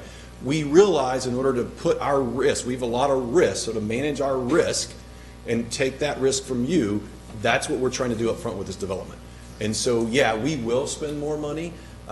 We try to keep it small, especially for smaller cities. It's a big investment that we know you have. Usually, you know, we're very successful, you know, where we come back with some project and we partner and we do some work, and then we're fine. And then, you know, those costs are absorbed at that point. But you're right. Well, But we have presented a walk-away fee for the electric, gas, and water development here already to Scott and your staff. That's remarkable, because I don't think we could get that study done for 3 times that. I doubt you could. Yeah, in my line of work, I probably give 10 estimates for every job that I bring in. So, and a number of my colleagues have told me I needed to start charging for that, because you're basically doing free counsel. And that's why we do the walkaway fee. Our hit ratio is a lot better. Usually when we do a project, it's, you know, 9 out of 10 that we're doing this for. But the idea is that we also want to know how serious you are, right? I mean, if you're just looking for a study, like I said, if we say we do it for free, everybody would take us up on it, right? The idea is, how serious are you? Is this something you're really interested in? Do you want to learn? And we also don't want our work to be something that just sits on the shelf, right? That's not good for any. We see too many engineering estimates that sit on the shelf and never get done or never get budgeted for it. So we're trying to, at the end of the day, we want to provide you something that you can actually do. We've got shelves full of studies. Yes, you do. Every city does. That's not our business. Thank you. Very, very impressed with the presentation. Thank you very much. Appreciate Thank you very it. much. All good? Y'all covered it all, I believe. I think it's a great idea. I have some, I'm not sure about water, but electric meters in other counties that are already using that process. AMI. Yeah. Yeah, in fact, one of them is a CPS, and it wouldn't send a signal because of contours in the land. And so they come put a booster out on a telephone pole, and I guess it's working now, so. Yep. And that's part of that propagation that we have to do. Yeah. But yeah, there's quite a, you'd be surprised, a lot of the cities, entities, utilities, especially those that have water and gas and electric, this is a big tool for them. Yeah. You know, I mean, because you've got 3 services you're dealing with, you got a lot of infrastructure that's there, and so this is a big help for their processes. Well, and for some people, it's probably a little more comforting that they don't have anybody on their property, whether it be in the city of Castroville or wherever, you know. I know my red healer used to like to grab the guy that read the electric meter in the backyard. Yep, we've had our installers deal with those too. Thank you for the presentation. Appreciate it. Yeah, thank you very much. Appreciate it. Thank y'all very much. Thank I you. appreciate it. All right, next item, discussion with Chris Cox, Waste Management, to address issues and concerns with solid waste pickup. How are you all today? Good, how are you? I'm doing well. Thank you for having me. I guess, how would we like to do this? And if you'd like, you can remove your mask when you're at the thing. Okay, sure.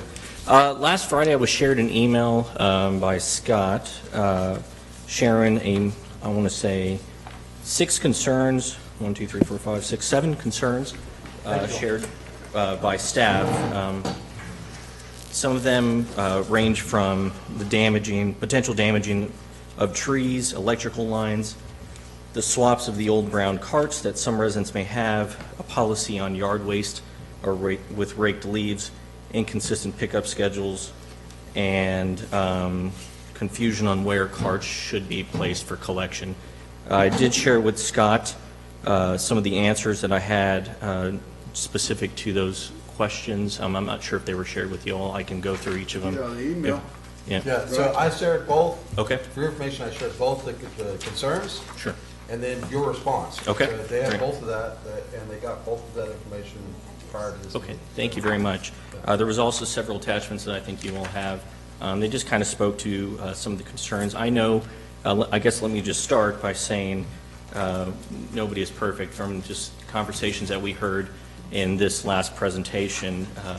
we touch you guys, customer interactions at least 2,000 times a week, based on your roughly 1,100 residential customers that we service. Goes about anywhere from 9 to 10,000 a month and 14 to 9,000 a year. We can't get it perfect every time, but we certainly strive to do so. We have seen some concerns with some residents. We've seen the concerns shared by some of the staff members. We've also verified some of the alleged concerns, and we're here to speak to them. Any concerns that y'all may have specific to the constituents in the areas you serve, and just here to answer any questions you have. So if there's any of those particular items you wish me to elaborate on based on my comments, I'm happy to do so. I don't really have any. I feel a little guilty that I haven't done any tree trimming since we went to this automated deal. So I told my wife, I said, you know, you got to look at the limbs above where you're putting the can now, so they got room to get the can in the truck. But other than that, no, I think the biggest thing is just change. Sure. You know, it's way different from what we were doing before. You know, I kind of missed the two guys standing, hanging on the back of the truck, because Yes, I used sir. to visit with them a little, but other than that, no. Yes, sir. Well, I appreciate don't have it. no concerns. Thank you. Gary? Go ahead, you first. I was just going down the road. Yeah. I was aware of these issues. I hadn't experienced any, and no one had approached me with any. I think Sure. it's a matter of what part of the city you're in and what the vegetation and landscaping looks like. And so, no, I hadn't had any personal involvement with these problems myself. I'd heard about them, but I agree. I think that knowing where to put your receptacle and knowing that everything has to be in the receptacle, I think that was made clear early on. Thank you very much. And I haven't had a problem. Thank you. Hi. So, Well, a couple of concerns that were brought up to me, and one of them my husband actually saw, is one of our banks that's over here on Houston Square. They have to put it out in front near the street. mhm. Well, there's a power cable up there. They have nowhere else where they can. And he saw them when the automated truck was hitting that line. Mm. So that is a concern. Okay. It has been seen and verified. Another thing is, after Snowmageddon, we were told that, yep, you can put trash out beside your garbage can because it's full, because you guys weren't able to get to us because of Snowmageddon, which is understandable, that they will pick it up. That was not the case, especially in my neighborhood, my district. It didn't happen. Okay. And so I had all of my residents contacting me and say, wait, we were told this, and it didn't happen. What are we to do now? Mhm. You know, we're trying to follow by the rules. It's just, Sure. May you, I mean, if you don't mind, what day was this? Was this a special collection that we offered on that Saturday after, or was it on the normal collection day? it was on the normal collection day because Okay. they didn't come through that Saturday in our neighborhood. Interesting. Okay. I'm going to check our truck's GPS records. We have these PVAs, what we call Yeah. them, just to see what the disconnect was. I want to verify whether our Yeah. truck Oh, yeah. was not in the area, but I understand the concern. Yeah. Thank you for sharing them. Oh, yeah, no Yes, problem. ma'am. You know, we're here to help Of our course. citizens and everything. It's just those couple of things, you know, especially with the power cable, if they're, Sure. don't want anybody to get electrocuted. Yes, ma'am. you know. No, I understand. We take that very seriously. I mean, I was sharing with the mayor, our drivers work on a point system for safety purposes. Our drivers are trained to be as safe as humanly possible on their end. You know, if a driver picks up so many points, they go back into training. A driver picks up so many points, they can be reassigned on a different route. A driver picks up so many points, they may no longer be employed with the company if it's a consistent habit. So we strive to hit those points every day. One of our main items of discussion when we first launched this service with you all was the clearance needed for the vegetation and the power lines. We carry the same, or the necessary insurances within our contract. If there ever is an occurrence, that will obviously cover any issues that we have caused. We just ask if there ever is an issue like that. Our drivers are actually asked to report that to us. If they see any low-hanging lines, take another route, drive around, don't pick it up. Specifically for that can, I'd like to go look at it the next service day, Oh, yeah. take a look myself. Our drivers are asked to not service a can that is lying below power hanging line, a low tree. by a car, because we do not want to cause damage to the property Right. or any individual itself. So we'll look at that, but thank Yeah, you for sharing. please do, because some of our businesses, they have no other option. Sure. The line's there, they have no back area to put it at. Yes, ma'am. It's there, and so it's just wanting to make sure for the safety of everybody. Okay, thank you very much. Thank you. I got one more question while y'all were dialoguing about that. Do the leaves have to be in a brown bag? Well, we were not collecting leaves in the first place. When Scott brought this up to my attention on bulk and brush day, let me clarify. We'll take anything you want to put within reason and safety. No dead animals, well, let's be careful. Yes, you are. Yeah, within reason on acceptable material, non-hazardous material inside your You cart. won't take dead animals? Excuse me? You won't take dead animals? If you want to put something in your trash cart. So again, we're very specific on hazardous materials like batteries, televisions, electronics. I understand. But with the leaves, we said, put them in your cart when it came to Because you don't have no way of picking them up if you don't, right? Correct. Okay. Half the times when we would have But I mean, it don't have to be in a brown bag. Well, We are let's talk asking about that they two are. separate things. Oh, When you're picking up your trash, when they're picking up trash, you can put leaves in your trash cart on your normal trash pickup day. gotta be in your cart. That'll be in your cart. Yeah. The second full week of the month is bulk pickup for the city of Castroville. So that week, on the Monday of that week, I think, you're supposed to set out whatever bulk items you need picked up. And that's limited to how many yards? 6 cubic yards. 6 cubic And it's actually commingled Yes. brush and bulk, so you can put both So items that in. could be leaves? It had not been. And the Oh. reason we asked for that is because a number of times, let me step back. There's two factors to that. When our drivers were picking up the bag leaves with the grappler truck, they were busting, scattering all over. Then people were asking us to come back out, sweeping them up. So that was a problem that was one problem. Another problem was when we were coming out, people were saying, hey, I've got 5 or 6 contractor bags full of leaves. If you can come back out and sweep them up or get them for us. Our drivers went back out to collect them.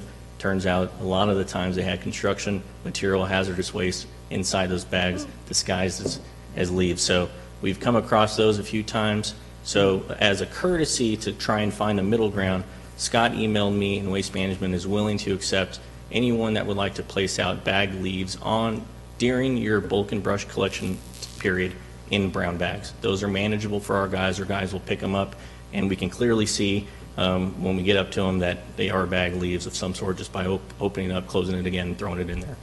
So Okay, so I just want a yes or no answer. Can I put leaves in a brown bag or can I put them in a black bag? brown bag. on bulk pickup days. Okay. No black bags on I bulk mean, pickup. because there's a lot of the neighbors around me that do the black trash bags with leaves. Mhm. And I mean, it was probably an overabundance this year because of the freeze and the Sure. snow. But there's a lot of leaf accumulation because of all the trees in the neighborhood. So the lady across the street, I bet she had 20, 25 bags. Yeah, so again, whether or not, how many bags you have, the allowance for each month is 6 cubic yards. So we ask that no matter what you put out there, whether it's a couple of tables, a refrigerator with the CFC, refrigerants taken out, anything, as long as it's within the 6 cubic yard limit, it's not 6 cubic yards plus 20 bags of leaves, right? But So her whatever you her have. leaves need to be in a brown bag. I need to inform her of that. Yes, sir. So Yeah. we're working. And if there's too many there, she understands that you can't take them all, but she could put a few out every time we do that. Yes, right? sir. Absolutely. Yeah, second full week of the month. Okay. So next week is bulk pickup week. And what we are working to, just as an option for staff. Not next week. I'm sorry. Yeah, 2 weeks. I got 2 weeks. So what we're also working towards for staff to have as resources and communication pieces from us is we'll update all our communication pieces that we initially shared with the city to update that information for the brown bag leaves Yeah. included in there. Yeah, But we also, need to put that in the newsletter for sure. but also we're going to expand upon our reports back to the staff. So if anybody has a non-compliant pile during bulk or brush time, we'll take what we can. If there's anything that's unacceptable material, we'll have to leave that back. We're going to take down the address, take a photo of the information, send it to staff. So when they receive the calls, they're armed with the information to better answer the complaints and concerns. Now, when we first talked about this, I remember that I don't remember exactly who stated this, but we were saying that if it exceeds the amount that we were going to leave like a ticket on somebody, not a ticket, but like a notification on their door that we're not picking it up because of this. I mean, if they don't. I wasn't here for that though, right? Yeah, I know. No, that was before. You're looking at me, that's why I was confused, but yeah, I don't remember ever having that conversation. Yeah. but- And I don't know if that's something, I think that's something that it would be good to just, if you got like a plastic sticky something that says, pick this up or didn't pick this up for this reason, I think that would, it's about communication. And I don't want to leave it all to have somebody upset calling in with, Certainly. with us in customer service. If there's a way that you could figure out how to leave something with them at that point, I think that'd be very So beneficial. we just designed, and we're going to be deploying with your permission, what we have some cart hangers. So if anybody has a cart that's misplaced or not properly placed out, we'll put that information on there. Your cart may have this, it's unacceptable material. Your recycle may have trash inside. We'll check it, leave it there. Obviously, we won't be providing the service at that exact moment. We may have to come back with a trash truck to pick up a recycled cart, but we're going to find an option to be able to do that for the bulk items. We did do that at one time in some of our cities, put some sort of a hanger. People just said they never saw it, and it blew off, right? So we're looking to That's why you get a maybe big sticker. tag something, big orange tape around it, I don't know, something of that nature, so. Okay. Be happy to work with you on that. Thank you. And I'm still hung up on brown bags. I'm sorry. What's the reasoning? I mean, I'm trying to understand that. Why can't we put leaves in a black bag, in a plastic bag? Is it something on y'all's end? I mean, they're not as malleable. This was honestly a request that came from Scott that he saw in another They community. didn't allow them, period, before. I'm sorry? They did not allow them at all before unless you're going to put them in your cart. Okay. Which if you had 20 bags, you're putting 2 in, I mean, that's a long time to get rid of those leaves. I haul my leaves to the ranch per my wife's instructions, but Right. and I use black plastic bags and I reuse them, but Right. I'm just trying to understand. But that's what it is. The brown bags. He also mentioned earlier that they had, at one point in time, they Yeah. picked up black bags. Yeah. And the problem there was that contractors were putting hazardous waste in those bags Yeah, and he mentioned disguising that. I them could as tell. leaves. So there's 2 issues. One, you can't see what's in them, and people can disguise things that are not leaves in there, so you have bad actors. And then the other issue is, it's just a logistical issue. When you pick it up, they fall apart. The brown paper bags, they're a little bit more sturdy, and Oh, they they're are? able to be And picked they're up and thrown and they're away. manageable in size for our drivers to grab. When you have a 96-gallon or 90-gallon contractor bag, I mean, or 60 gonna gallon. be heavy. Yeah, it's gonna be heavy for those Okay. guys. So All no right. matter if they're leaves or I not. can go So with that. yeah, Although some of those brown bags are pretty big. yeah, they they can are. get there. They can get If there. it's just leaves, it's not gonna be over 10 pounds. If it's 20 pounds or something in there besides leaves. Yes, sir. Well, and like you said, you're having some issues with some stuff that shouldn't be in a bag, whether they're brown or plastic. Either way. Okay. I might just take the opportunity to mention, and I don't want to prolong it, we actually have had some experiences within the past couple of weeks with people trying to clean up with items they found from the storm, anything like that. We've actually had and seen a couple of truck fires in the Texas and Oklahoma area with folks that, put some combustible items in there. So we've had it could be a huge danger and, deadly situation for our drivers. Luckily, they were able to get out of the truck. We had one in a bulk pile in the city of Universal City that we were recently at. So it can happen anywhere. We just try and work with you guys to impress upon the importance of making sure you're placing the right material out. Yeah, I have a quick question. It may be for Scott to answer, or you. Bulk pickups, there are some homes that they have a communal brush pile up. And we were told to notify John Gomez of, okay, these addresses is part of this bulk pickup. So if there's something put in there by one of the neighbors, who's gonna get the notification? Is it the person that it's on their house, their property, or to all three? Well, what we were just talking about is getting like something that they would stick on the pile itself to say, this is why we're not picking up the pile. And it just, Okay. I'm sure that there's going to be mistakes that'll happen inside of that, but as long as we continue to strive to get better at this, Okay. I would think that's figure a it good out sign. on my own, Sheena. Yeah. Well, I'm one of them. I'd be going to my neighbor saying, Okay. put that on the Okay, pile. I just, okay. Okay, that's all I need, all right, thank you. Thanks, Bernie? Chris. No problem. Thank you. Can I ask a question? You Please. made a comment about something to do with brown garbage cans. Yes, sir. I have a burgundy one that was there when I bought the house Well, 15 years ago. Garbage gobbler, huh? It was the same there as Waste Management's name on it. Sure. It picks up and dumps just easily. Yes, sir. There's some reason that it got brought up that there's just. Yeah, so, when we started our contract negotiations early on, our efforts were to increase the size of your recycled bins and the capacity that you would have to offset the trash needs. So you had their 18-gallon recycled bins, the green bins, wind-blown material all over the place.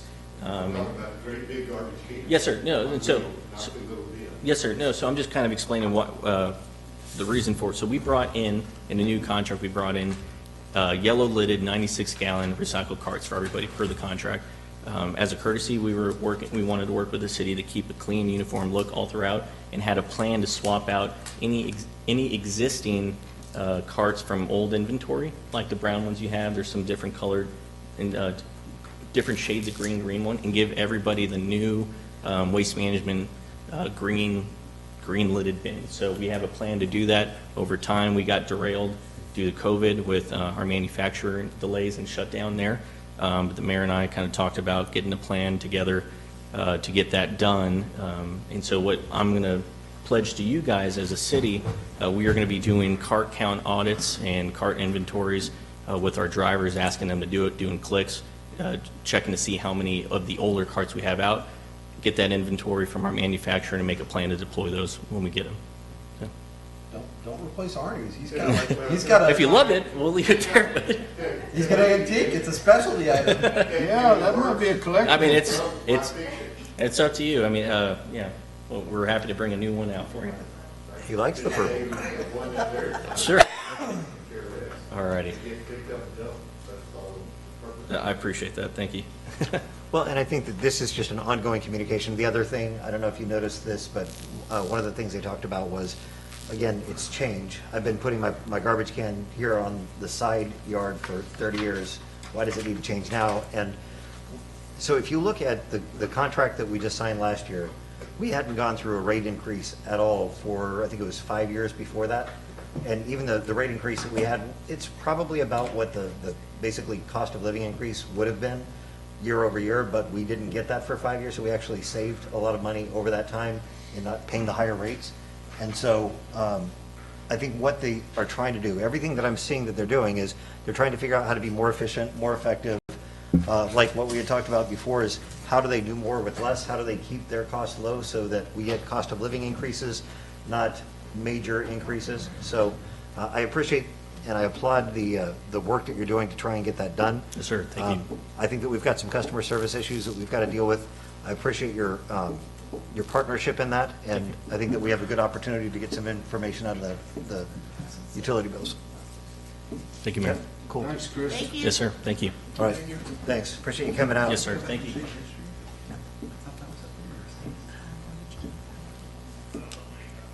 All right, next item. Scott, you said this was going to be a short one, did I? These next ones should be. How much talking have I done, Mayor Pro Tem? What's that? All right, next one is public hearing on a preliminary plat for Alsatian Oaks, Unit 1, located immediately north of Highway 90 East and east of Tonda Drive. We still have two callers on. I'm not sure.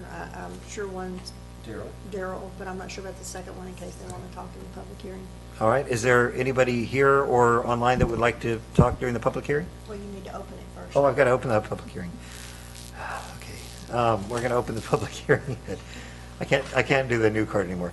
6:52. That, you have to take the time?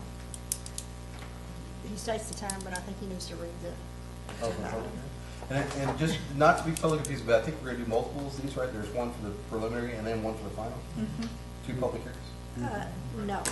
There is one public hearing for Unit 1. There's a public Yeah, hearing. for item Unit number 2, and 16 there's a preliminary. is a public hearing. We have public hearing number 13 and number 16. Unit 1, Unit 2. Okay. Well, Unit 1, there is a, sorry, There's a public hearing for Unit 1 as a preliminary, and then after, if you approve the preliminary plat, there's also, the next item is for a final plat on Unit 1. Without a public hearing. But no. Without a public hearing, then the next public hearing will be on Unit 2. And the same thing. They're a little confusing. Well, it's not. I was trying not to confuse y'all, and I Just the managed process. to really muck it up. Nicely done. I actually understand. So as we read these off, Okay. and then open it, it'll, yeah. You want me to read it off again? Because I already read it off. No, because I missed that, sorry. Okay. But you opened it at, I'm sorry, 5 or 6? 6:52. Got it. All right. If there's no discussion, let's close the public hearing at 6:54. Next item, consider and take appropriate action on a preliminary plat for Alsatian Oaks, Unit 1, A1259, LM Collard Survey 97, 400.863 acres.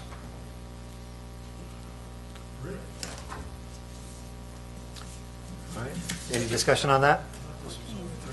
I got a question. It's a portion of that 400 acres. I don't think it's a full. Yeah, it's a portion. According to the sheet, it's 34.892 acres. Yeah. It's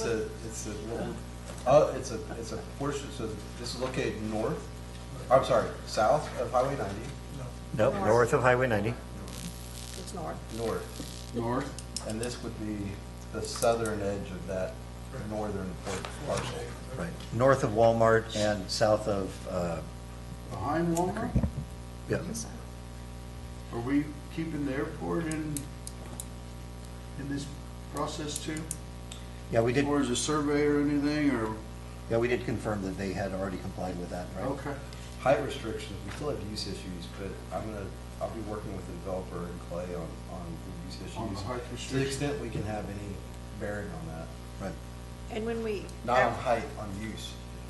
You know, one of the planned developments on the southern side of the Highway 90, that portion of it is a living, like a assisted living type deal towards, closest to the airport, Yeah. right in our path. Yeah. And, I don't know that we have the ability to change that, and I'm not trying to come in this late in the game and change it, but the fact of the matter is, that could have a detrimental effect on the airport's runway length. They could diminish the size, reduce the size. So that's something that we'll have to work out, but that's not related, that's a separate issue, not related to this plat. Okay. And we already had a motion? No. I did attend the planning and zoning meeting when this was discussed and approved. The engineer had signed off on it, city engineer had signed off on it, and P&Z had examined it, so they were on board. Okay. And the evaluation, I think that everything that I saw on here fits within the development agreement. It did. There's nothing that's outside of that, or more importantly, inside of that. Okay. That's true. And the way this was listed in the paper, it has the 400 acres because the second one says the same thing. It says Unit 2. There was a question, but that's how it's listed, I believe. And so that's why, Okay. even though there's a portion. Okay. Portion of the All right. Do I have a motion? I move that we approve the preliminary plat of Alsatian Oaks Unit 1. I'll second. Okay. All right, all in favor? Aye. Aye. All right, motion passes. Next item, consider and take appropriate action on a final plat for Alsatian Oaks Unit 1, A1259, LM Collard Survey 97, that's 400, on the 400.863 acres. And I'll just go ahead and make the motion that we approve the final plat for Alsatian Oaks Unit 1 out of abstract 1259 Collard Survey. And I'll second it. All right, all in favor? Aye. Aye. Motion passes. Moving right down. That's it. Nice. Phil would be proud. Who needs, I was gonna say, who needs Phil King? Oh, we need Phil King. All right, so the next one is, we're going to open the public hearing. Do I read it first, or do I open it first? I read it. Go ahead and read the Okay. agenda item, yes.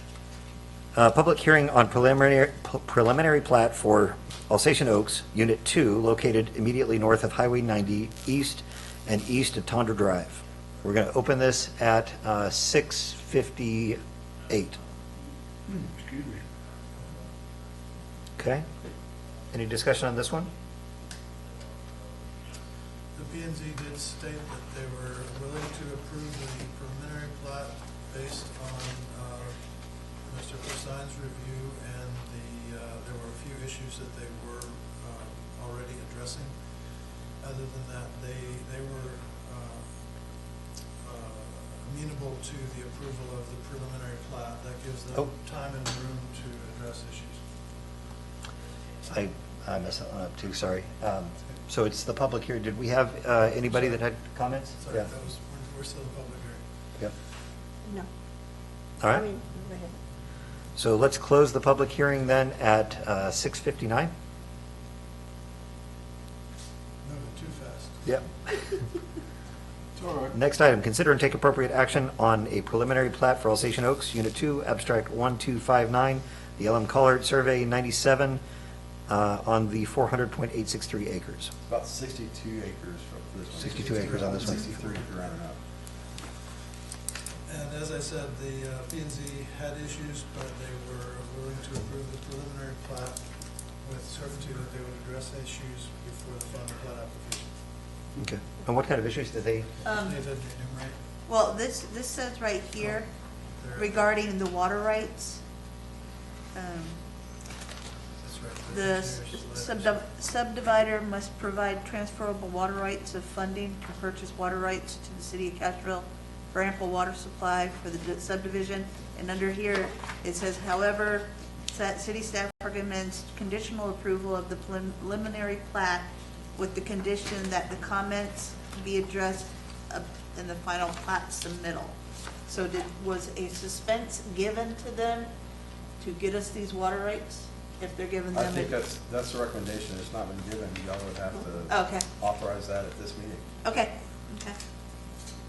So that's the conditional right there, it's because of the water rights not being transmitted. Gotcha.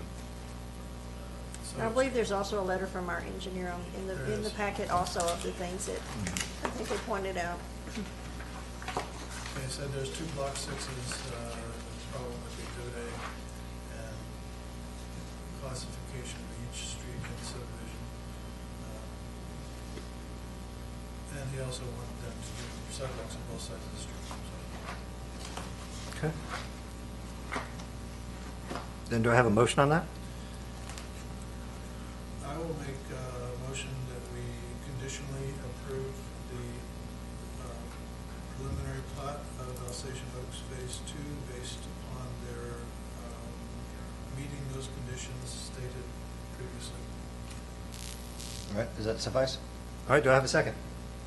I'll second it. All in favor? Aye. Aye. All right, motion passes. Consider and take appropriate action on final plat for Alsatian Oaks, Lot 3, located immediately north of Highway 90 East and east of Tondra Drive. This is at a previous meeting, you did see, I believe, the preliminary, and this is the. Oh, yeah, we have to look at it. Okay? This is that, what we call a fill-in area below the access easement that we had already approved in Highway 90. So this is the anticipated platting of the spaces that were left between the previous plats and the highway. That's why it's only a couple acres. Yep. All right. Do I have a motion? I make a motion to approve the final plat of Alsatian Oaks, Lot 3. Second. All in favor? Aye. Aye. Motion passes. All right, discussion on proposed changes of City of Castroville Chapter 100 subdivisions, Article 2 procedures. So this is just a discussion. Recall that at the last meeting, I mentioned in my report that staff was looking at it with the city attorney. How could we expedite our plat approval process in a way that gave us some latitude as administratively? And I reported to you all that actually we already have all the administrative, the lateral administrative approval that the state allows. Staff already does. The real issue is in our platting process, that we have these public hearings and preliminary and final plat approval processes that aren't required by state law. And in fact, I think in some respects, because of the amount of time you have to wait between public hearings and postings, et cetera, we're actually going against state law. State law requires us to provide a final approval within 30 days. There's a stop clock legislation that was passed 2 years ago. So at the attorney's recommendation, we are looking at amending our ordinance to shorten that time frame and eliminate some of these processes that are not required. Now, she's still got to look at our proposal from staff, which is simply adding that little one paragraph that was in your packet. By adding that, we believe that meets the legal obligation and gives us the ability to wipe all that out. But she needs to, our city attorney needs to review that and sign off on it. So just making you aware that that's where we are in the stage. This will likely come back at the May meeting. We are trying to keep the next meeting very, very light because that's when we hope to swear in the new folks and have a little, what would you call it? Refreshment. Refreshments. I was going to call it something else, but it's not a party. But so we're going to have a little celebration, I guess, at that. So we're going to try to keep it pretty light. This may be something that will be on that agenda, either that one or the following one. Great. All right, I appreciate, the thing I like about this is, as long as it doesn't present any, like, as long as we don't lose some checks and balances, which we're not with this, the fact is, if we don't go through that approval process in time, it leads for opportunity for people to take advantage of us. And so, I think the law says it's automatically approved. exactly. And that's been one of my concerns for quite some time, is that if somebody really wanted to push that and do some nefarious things, some bad things here, that they could use that as leverage to do that. So I appreciate you stopping that all. Last time I dealt with the city of San Marcos, as you went in the door, they had you sign a waiver of that requirement. And I questioned that because I didn't think that either I or they had the ability to waive state law. But Yeah, it's still an issue. There's a lot of cities that are struggling with that because, yeah, it's just an issue. And it's a real concern, but I think this will help. Great, thank you. Yep. All right, next item, consider and take appropriate action on the purchase of a 2021 Chevrolet Tahoe for the police department. The chief mysteriously started not feeling well about 4 o'clock today. Around 3 or 4 o'clock today. Oh, and I hope he's listening. He probably isn't, but honestly, I hope he feels better. He really is not feeling well, but I told him that's really convenient that you would not be feeling well on the night that I told you he was going to be here to answer questions about Tahoe, and I'm not going to make his officer do it in his stead. That would be unfair, but I know there's some question about why a Tahoe. Well, we have a number of Tahoes already in force. They are more comfortable. If you've got a bigger bodied police officer, which most of our guys are pretty big guys. Not fat, big guys. So the Tahoe is a little more comfortable for that reason. The other reason, and it's not necessarily something we've been super successful at, because the manufacturers, I don't think they do it on purpose, but they constantly tweak their vehicles such that if you're trading out a vehicle every 3 years or however often we're doing it here, you'd like to be able to reuse that cage and some of the other things that are in the vehicle, because those are expensive. And what we found in the past is they tweak it just enough that you've got to replace it anyway. But we're doing our best to try to keep the same make and model, in part because we've had a good experience with them. They've been reliable. And in part because we want to try and, to the extent possible, not have to reinvent the wheel when we have to re-outfit that new vehicle. So this will be replacing a Ford Explorer. I do not know how much of that's going to transfer from Explorer to this vehicle, but obviously we're going to capture as much as we can. No. Yeah, I see that this will be replacing the vehicle that they use in the investigation department. So the investigation department has a lot more equipment that they have in there, than our other Tahoes, so it makes sense. Yeah. It makes sense they need. Explorer's a small vehicle too, compared to. They have most of their equipment, though, is stuff that you can take in and out, but they need the trunk space. They need And this is a budgeted item. Yes. It is a budget item. We had budgeted $35,543. It's from buy board. Yep. Yep. That's a good price. Checks all the balances there. And this Explorer was a used vehicle when we purchased it. Really? May I make a motion? I mean, it was in good shape, but it was a Yes, used please. vehicle. Yes, Phil, go ahead.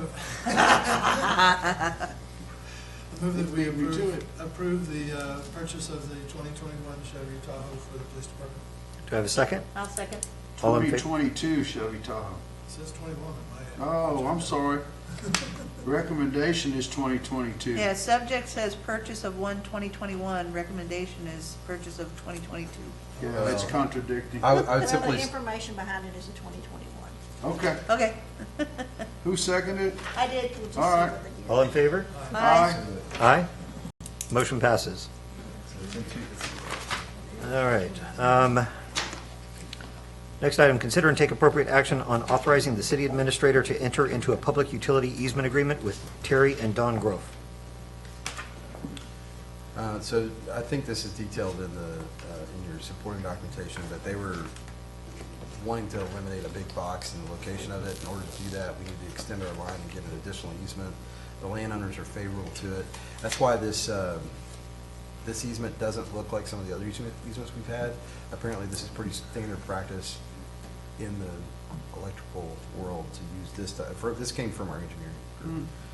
To use this type of an easement when both parties are amicable and it's just an easement to extend the line that's already there. So, okay, as long as everybody agrees and it's legal, I guess I'm good. Question? Do you think they're gonna try to share a culvert to cross the drainage with Don Ray and the Country Village Estates? I don't know. You don't know? Okay. I haven't asked that question, but I can find out. No further questions. All right. Any other questions? This won't help, I see it crosses their driveway to their home. I don't know if this is aerial or underground. Yeah. Is this gonna be in the air or underground? Well, I'm reading this. Yeah, it says center conductor fiber of the distribution line as built. I think it's in the air. There ain't nothing there above ground. Is it I underground? just see their driveway from the aerial photo. There ain't no poles though. Well, there will be. Everything's underground over Oh, there. that's right, the whole subdivision is Okay. underground. The Well, whole they can't bring Yeah, it this in. might, so it must be underground, but I don't. Well, I think there's already existing I have a yes. utilities, and it's just gonna extend it out wider in case they need it. Oh, okay, I was just looking at their John- driveway. So John's probably your other caller, he's listening. He said he needs to yes, talk. it's underground. Okay. I was just looking at the aerial photo and it crosses their driveway and so I just wanted to make sure. I think they wanted to make sure they had plenty of room. Got Yeah. it, John. Okay. Thank you. Thank you, John. Thanks, John. All right, do I have a motion? I move that we authorize the city administrator to enter into a public utility easement agreement with Terry and Don Grove. Do I have a second? I'll second. All right, who seconded? Go ahead, Sheena did first. That's Straw. All right, all in favor? Aye. Aye. Motion passes. Next item, number 22, consider and take appropriate action on authorizing the city administrator to enter into a public utility easement with CD Country Lane LLC. It's the same thing. Same thing, it's on the other side. Yep. Do I have a motion on that one? Go ahead, Paul. Nice, nice, that was even better done. You could just say, moved as stated. As stated. That's right. Consider, I move that we authorize the city administrator to enter into a public utility easement agreement with CD Country Lane LLC. Do I have a second? Come on. Rock, Go ahead. I second. Priscilla wants to go home. All I right, can before the I got a rain motion comes. and a second. All in favor? Aye. Aye. All right, motion passes. Y'all Next, doing a good job on that other side over there. Y'all just keep it up. We wanted to include you. Yeah, we have to hold up your end over there. consider and take appropriate action on authorizing the city administrator to request proposals for the water line extension for Alsatian Oaks Department. Development. Yeah, no, Not department. Oh, yeah, I'm sorry. So you don't have supporting documents. We had some discussion about this with the attorney, and I want to make sure, since she wasn't going to be here, that I told her what I was going to tell you, which is, and I want to look for clarity here. So there are times when contracts may not be in their final state, in this case, bid documents that are technical in nature anyway, and very lengthy, as you saw with the last one, it was 300 pages or something like that. This one wasn't ready, but I don't want us to be the cause for holding up development, and that's what would happen were we to wait to make sure that all the the plans and things that are going to accompany this bid are ready for you to review prior to approving it. When really, from my viewpoint as policymakers, what you need to know is, okay, what is this for? Was it budgeted? Was it planned? Is it foreseen? Who's going to pay for it? And do we approve going out for bid? So in this case, this is the water project that will be funded from the Texas Water Development Board funds in some respects, and the developer will refund or will pay for it, the balance. So this has been a planned project that the city is aware of, and it's now time to take it out for bid. We just don't have the bid documents completely ready for you to see yet. So that's what I'm looking for is that authority, but I'm also wanted just to have that conversation with you to see if we are on the same page, or if you prefer to wait until everything is ready to make these types of approvals. I'm one of those better be prepared before, instead of trying to play catch up. I'm right there with you. And you'll still see it. Oh, yeah, but I mean, Yeah, as long as we get to see it afterward, you were very thorough with this stuff, so. Right, so you'll get well, in this case, this is bid documents, so that's the other thing is, we don't award the bid until well after, and you have an engineer, you pay an engineer to prepare the documents, and then when the bids are presented, they review the bids to make sure that they're accurate, and then they make a recommendation, which staff usually says, yeah, that's a good idea, let's do that, and we make a recommendation to you that this is the engineering group or contractor or whatever that should be awarded this project based on these things. So you'll get all of that, that's coming anyway. This was just to get approval to go out for bid. Right. And Which you're not ready for yet, because they don't have plans. yeah, well, they may be ready like by the end of this week. Well, if they're ready by the end of this week, well, I'd have to wait for another 2 weeks. And I just didn't want to, I thought that was No, this is more of an unnecessary. administrative function, so. Absolutely. All right, do I have a motion then? I move that we approve the authorization of the city administrator to request proposals for the water line extension for Alsatian Oaks development as soon as the paperwork is ready. All right, do I have a second? I'll second. All in favor? Aye. Aye. Motion passes. All right, next item, consider and take appropriate action on adopting a resolution declaring various equipment and miscellaneous office furniture to be surplus or salvage, and authorize city administrator to dispose of property in a manner which is beneficial to the city, and authorizing any additional actions reasonably necessary to dispose of surplus salvage property. So moved. All right. You have the picture. Do I have a second? I'll second. All right, all in favor? Aye. Aye. Get rid of the junk. All right, and then the next, on the staff monthly reports. Do you have any comments is my question. I don't have anything really to point out. I did, as I was reviewing them earlier, I did have a couple of things. I did learn from reading the airport report that outer space exists because it's afraid to be on the same planet with Chuck Norris, which I thought. about that. I had challenged staff to put some things in there to keep our attention and to make it fun and lighthearted in some ways, and that was David's attempt at that, which I appreciate greatly. And I think he did that. Honestly, I think he's done that in every report he submitted, which is, I can't remember if this is the second or third now. I think it's the second. A lot of talk about them old Stearmans flying around. Yeah, and there's some pictures of what took place. I'm just trying to refresh my memory. They are their own best. How about Church's Chicken? Yeah, I was just really thankful that we I got a couple of questions regarding that. we didn't have enough chicken places here. Well, We need another chicken place, really? yeah. Well, I have had a lot of people throughout the town want to know if the city is allowed to put either on the newsletter or on the Facebook page, website, a list of businesses that are coming to Castroville. Like a lot of people were wondering forever what was going in next to the donut place. Right. And so. Yeah, once it becomes official, I think we could probably find a place to do that. Okay. We could have That her way people update can, that you know- community development page. It's not something you want to put front. I mean, Right, I don't yeah. think it's something we need to put front and center. If we had an active economic development person that was not picking on Arnie, but that was city, captured city agent that, that's all they did. I would expect that to be something that was released. Okay. And I know in Ennis, we had those kinds of reports frequently, and we had a slide, we always made a big deal of it, and made sure that people, the mayor put it out on the Facebook page, that kind of thing. So we can certainly do the same thing here. And I expect we're going to see more of that. I mean, right now, there's not a whole lot, but Right. There's going to be a I lot. expect we'll see more. I think it's good to be able to communicate that. And, with the vape shop, I had I had two people concerned, seriously concerned, because they saw flashy blue lights, completely covered windows, and over 21 only. They're like, what kind of business is going in there? It's a strip club. Yeah, no. No, it's not. So it is a vape shop, and It's a vape I shop. think it's good, just people like to know about that kind of stuff, so that's Yeah. cool. All right, so then my next question. Under the code enforcement and spring cleanup, I love it. We've done it before. It's a great thing.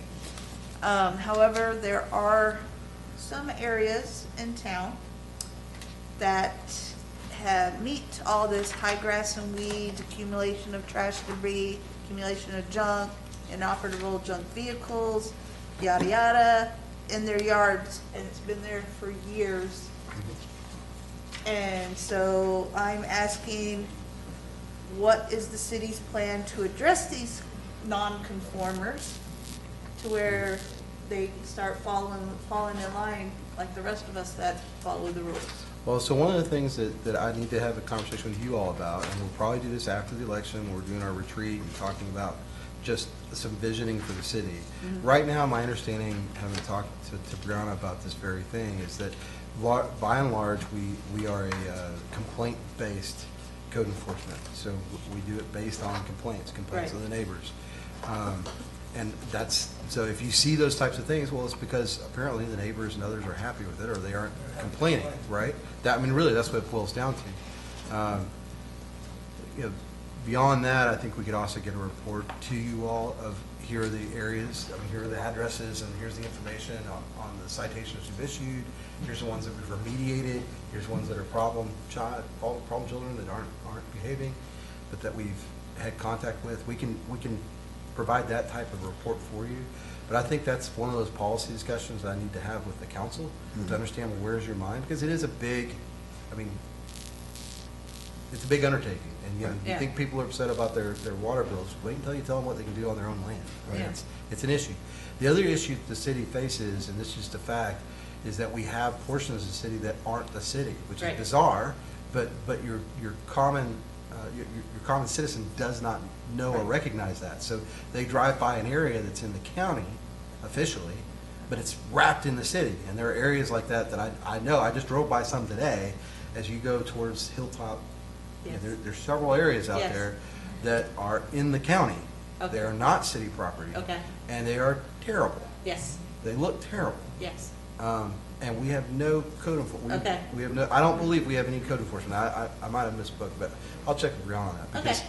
I don't believe we can impose our code That- in the county. Yeah, and that way if somebody asks, Curl or Brianna while they're out and about, they can turn around and say, well, this property isn't within city limits. And- Well, I know they're pretty good at sharing Oh, that yeah, information. no. But like if a neighbor asks or anybody else living in the city goes and say, hey, why is it we get written up when, look at their place over there, it's falling apart or what have you, and they get nothing.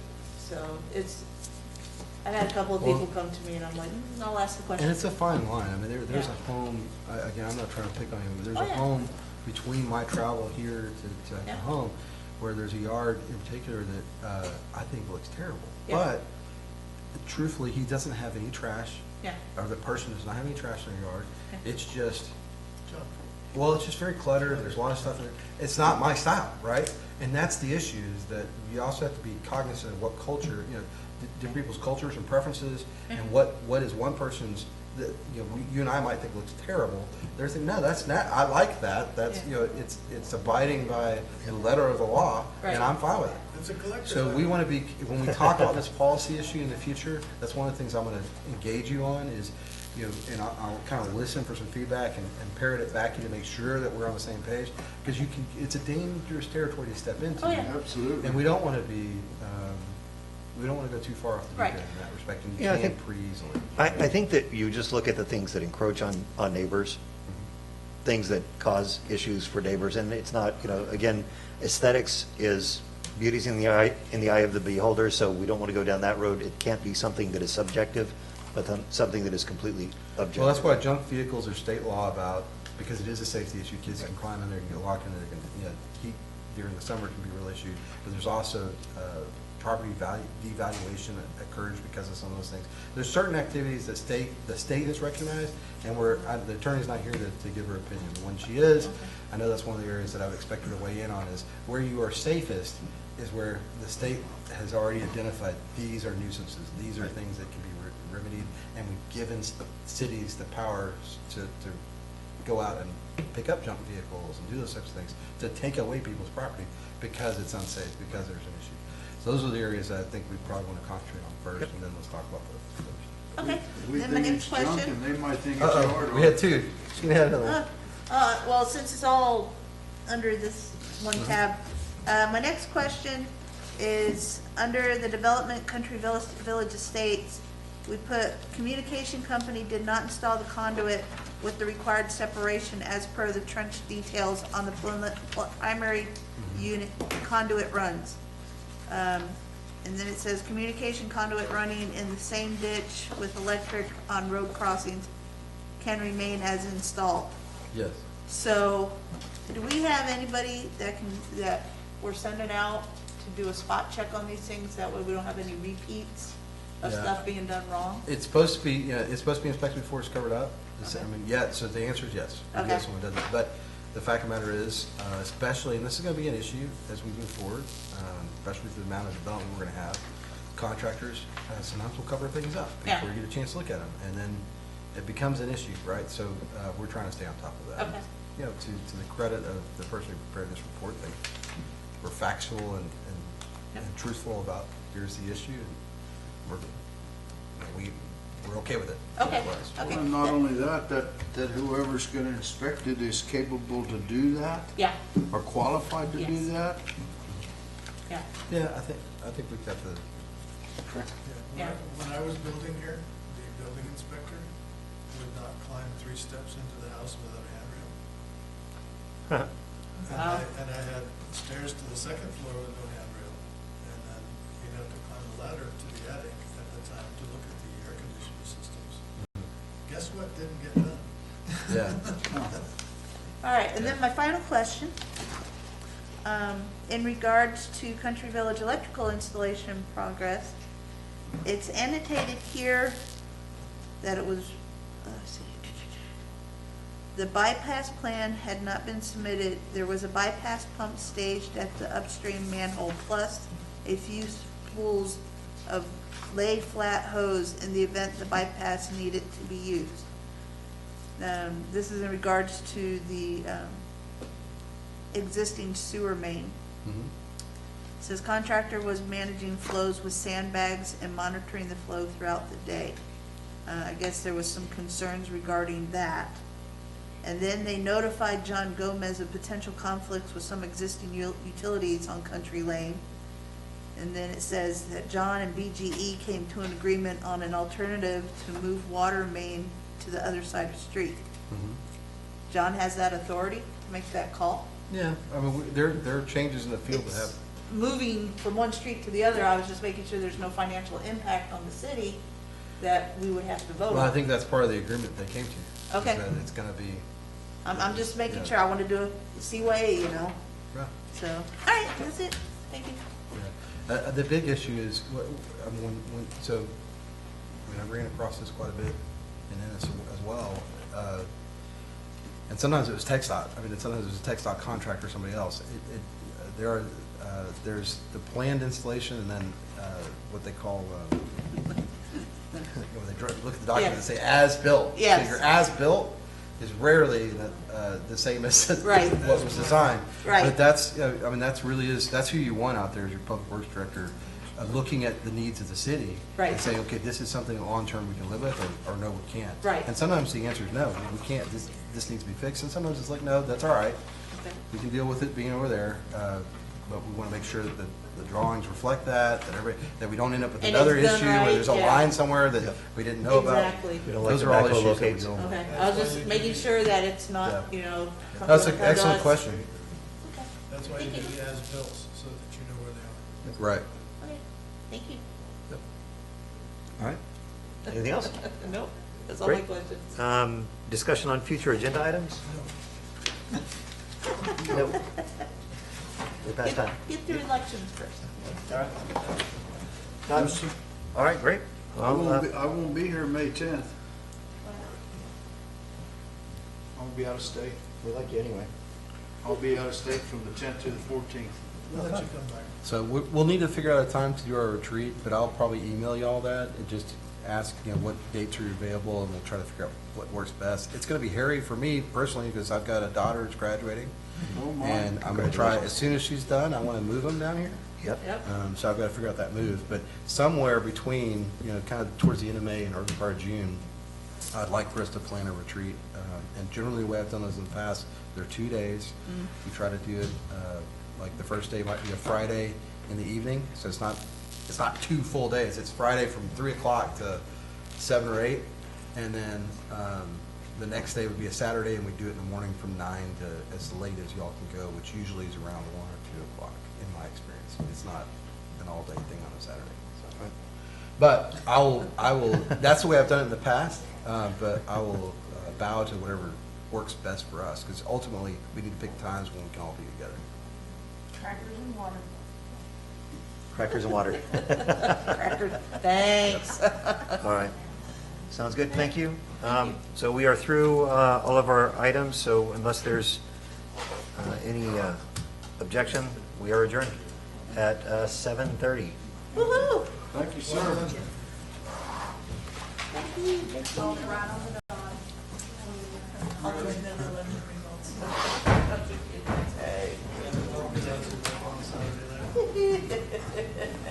I'll follow champagne ready.